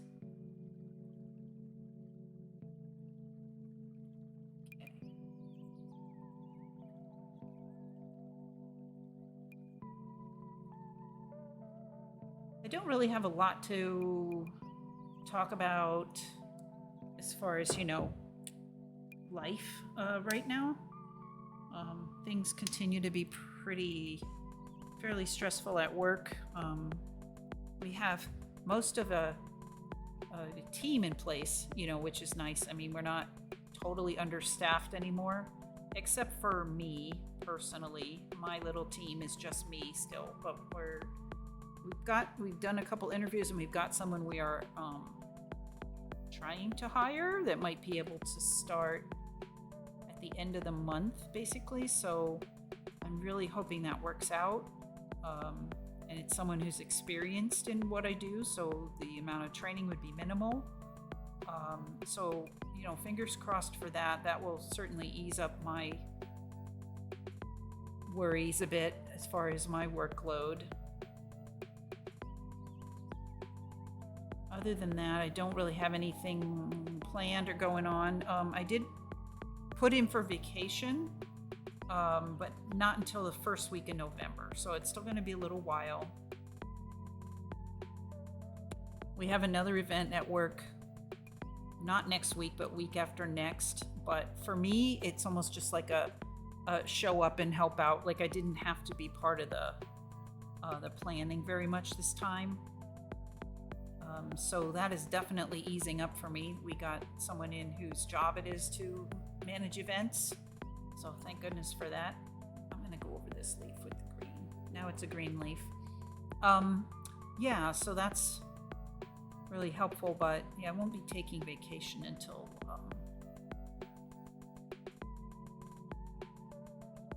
November, the first week in November, which the reason I chose that time was because it's election week. If you're open to remote, I'm looking for a job. This person will be working maybe just 2 or 3, one, I don't know. I'm currently working I want to say almost like 2.5 days remote. So some weeks I can get away with 3 days remote, and then other weeks it's like, oh, I have meetings and I have to be there, and it ends up being 2 days. There's some weeks then it's less than that, but most of the time. And so this person I think would be possibly like 1 notch more remote than me, because they wouldn't have the in-person meetings, but it would have to be a thing where they live in Hawaii. Oh, yeah. So sorry. I know.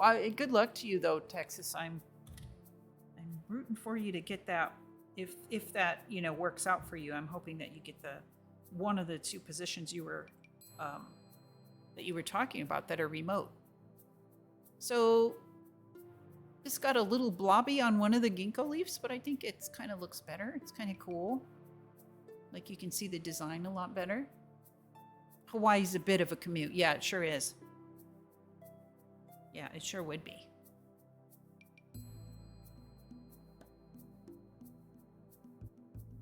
I hope this doesn't apply to you. I did hear, I was listening to someone on YouTube earlier who's like a recruiter, and he was saying that remote jobs are getting harder to find. Yeah, I'm thinking I'm not going to color this one in. This one has like its own highlights, and its own gold areas and its own green. I like this one just the way it is. I mean, yeah, you could put gold all over it, but I don't feel like it needs anything. So I'm going to leave that one alone.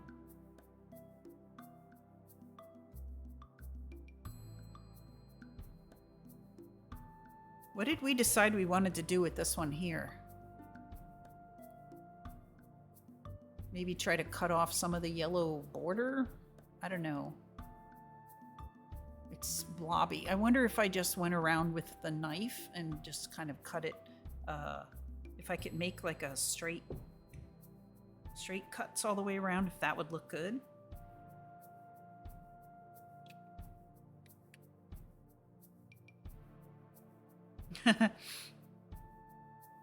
Oh, that's true. I could melt it. Oh, yeah, that's right. With the lighter that I put away, but yeah, that's a good idea. Oof, I gotta say, so one of the things about this tea is that it does kind of make your stomach work, so I'm just starting to feel like I'm probably gonna have to take a break or end stream pretty soon, because it's doing a job on me, like in a good way, but still it's activating, so we're probably gonna have to call it pretty soon. But we're pretty done anyways. Okay, so yeah, I'm just gonna go around. Oh, I've already made it kind of weird shaped, but I'm just gonna go around and try to cut this. You know what? I think the scissors will be better. The knife is not working very well. It's making a... Anyway, I was listening to a recruiter who was talking about the fact that... Oh, who was he talking about? Amazon? I think it was Amazon.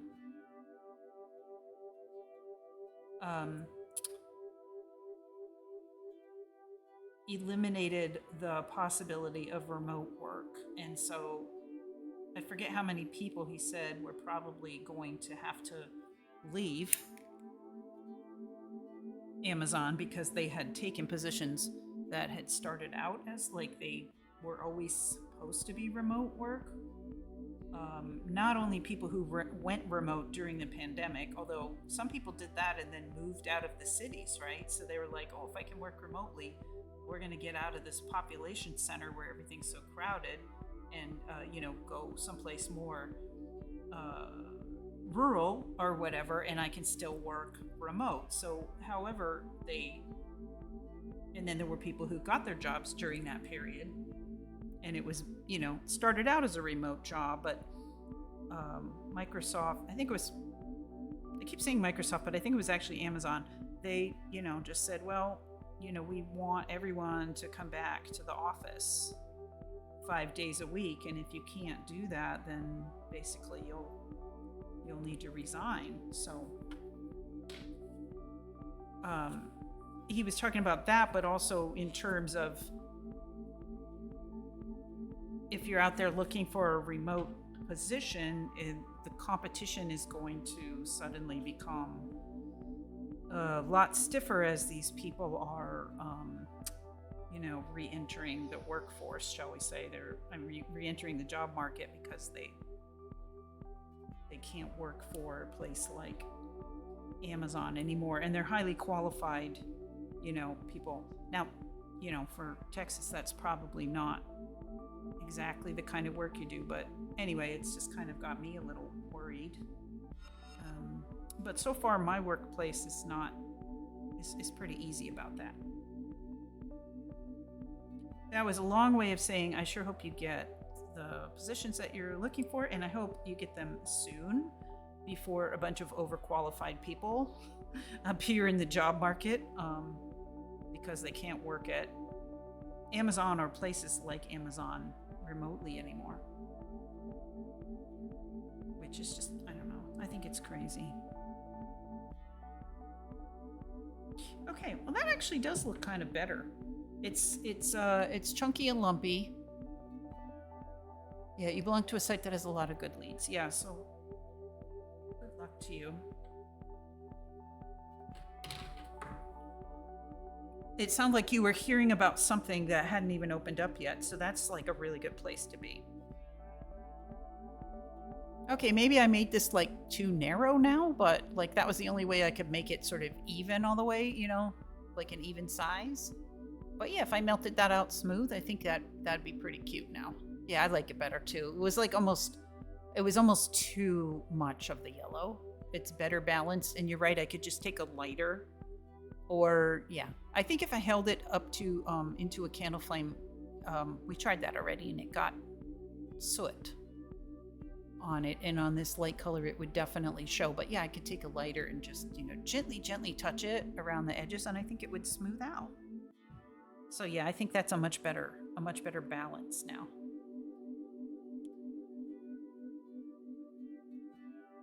Kind of wondering if I should do the same with this one, but maybe I would just color this one instead. I'll just set this one aside for now, and like decide later if I want to cut it out and basically do the same thing as. I'm kind of feeling like that was really successful, so I might take these pink flowers, and cut them out and kind of, put them on a different background, but I don't really want to do that today. I do feel like I probably need to get going. So let me just clean up and neaten up here a little bit.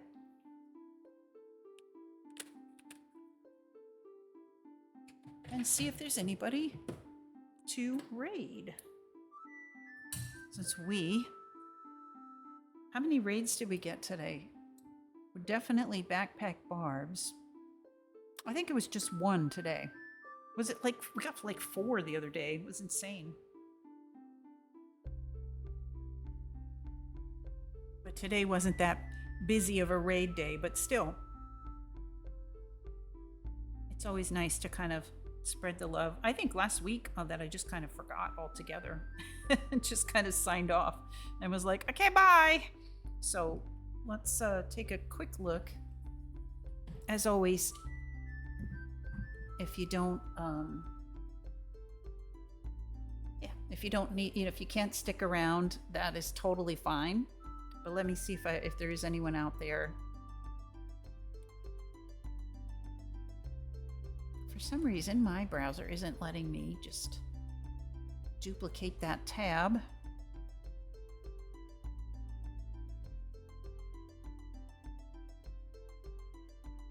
Actually, I'm not really seeing anybody to raid that I'm familiar with. If anybody has somebody, they want me to raid, let me know. That's on right now. Otherwise, I don't see anything happening. But thank you for everyone who came and hung out or said hi or followed or raided or came in with a raid or whatever. I really appreciate you. And I hope you have a great rest of your week and a good chill week coming up. Oh, most folks are probably recovering from TwitchCon. Yeah, they're probably not streaming, are they?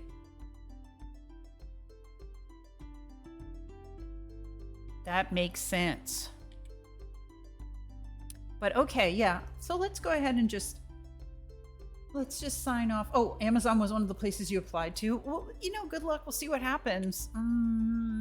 Yeah, it doesn't sound like they're going to be doing remote anymore. So, well, good luck to you. I hope this week brings you some great news. And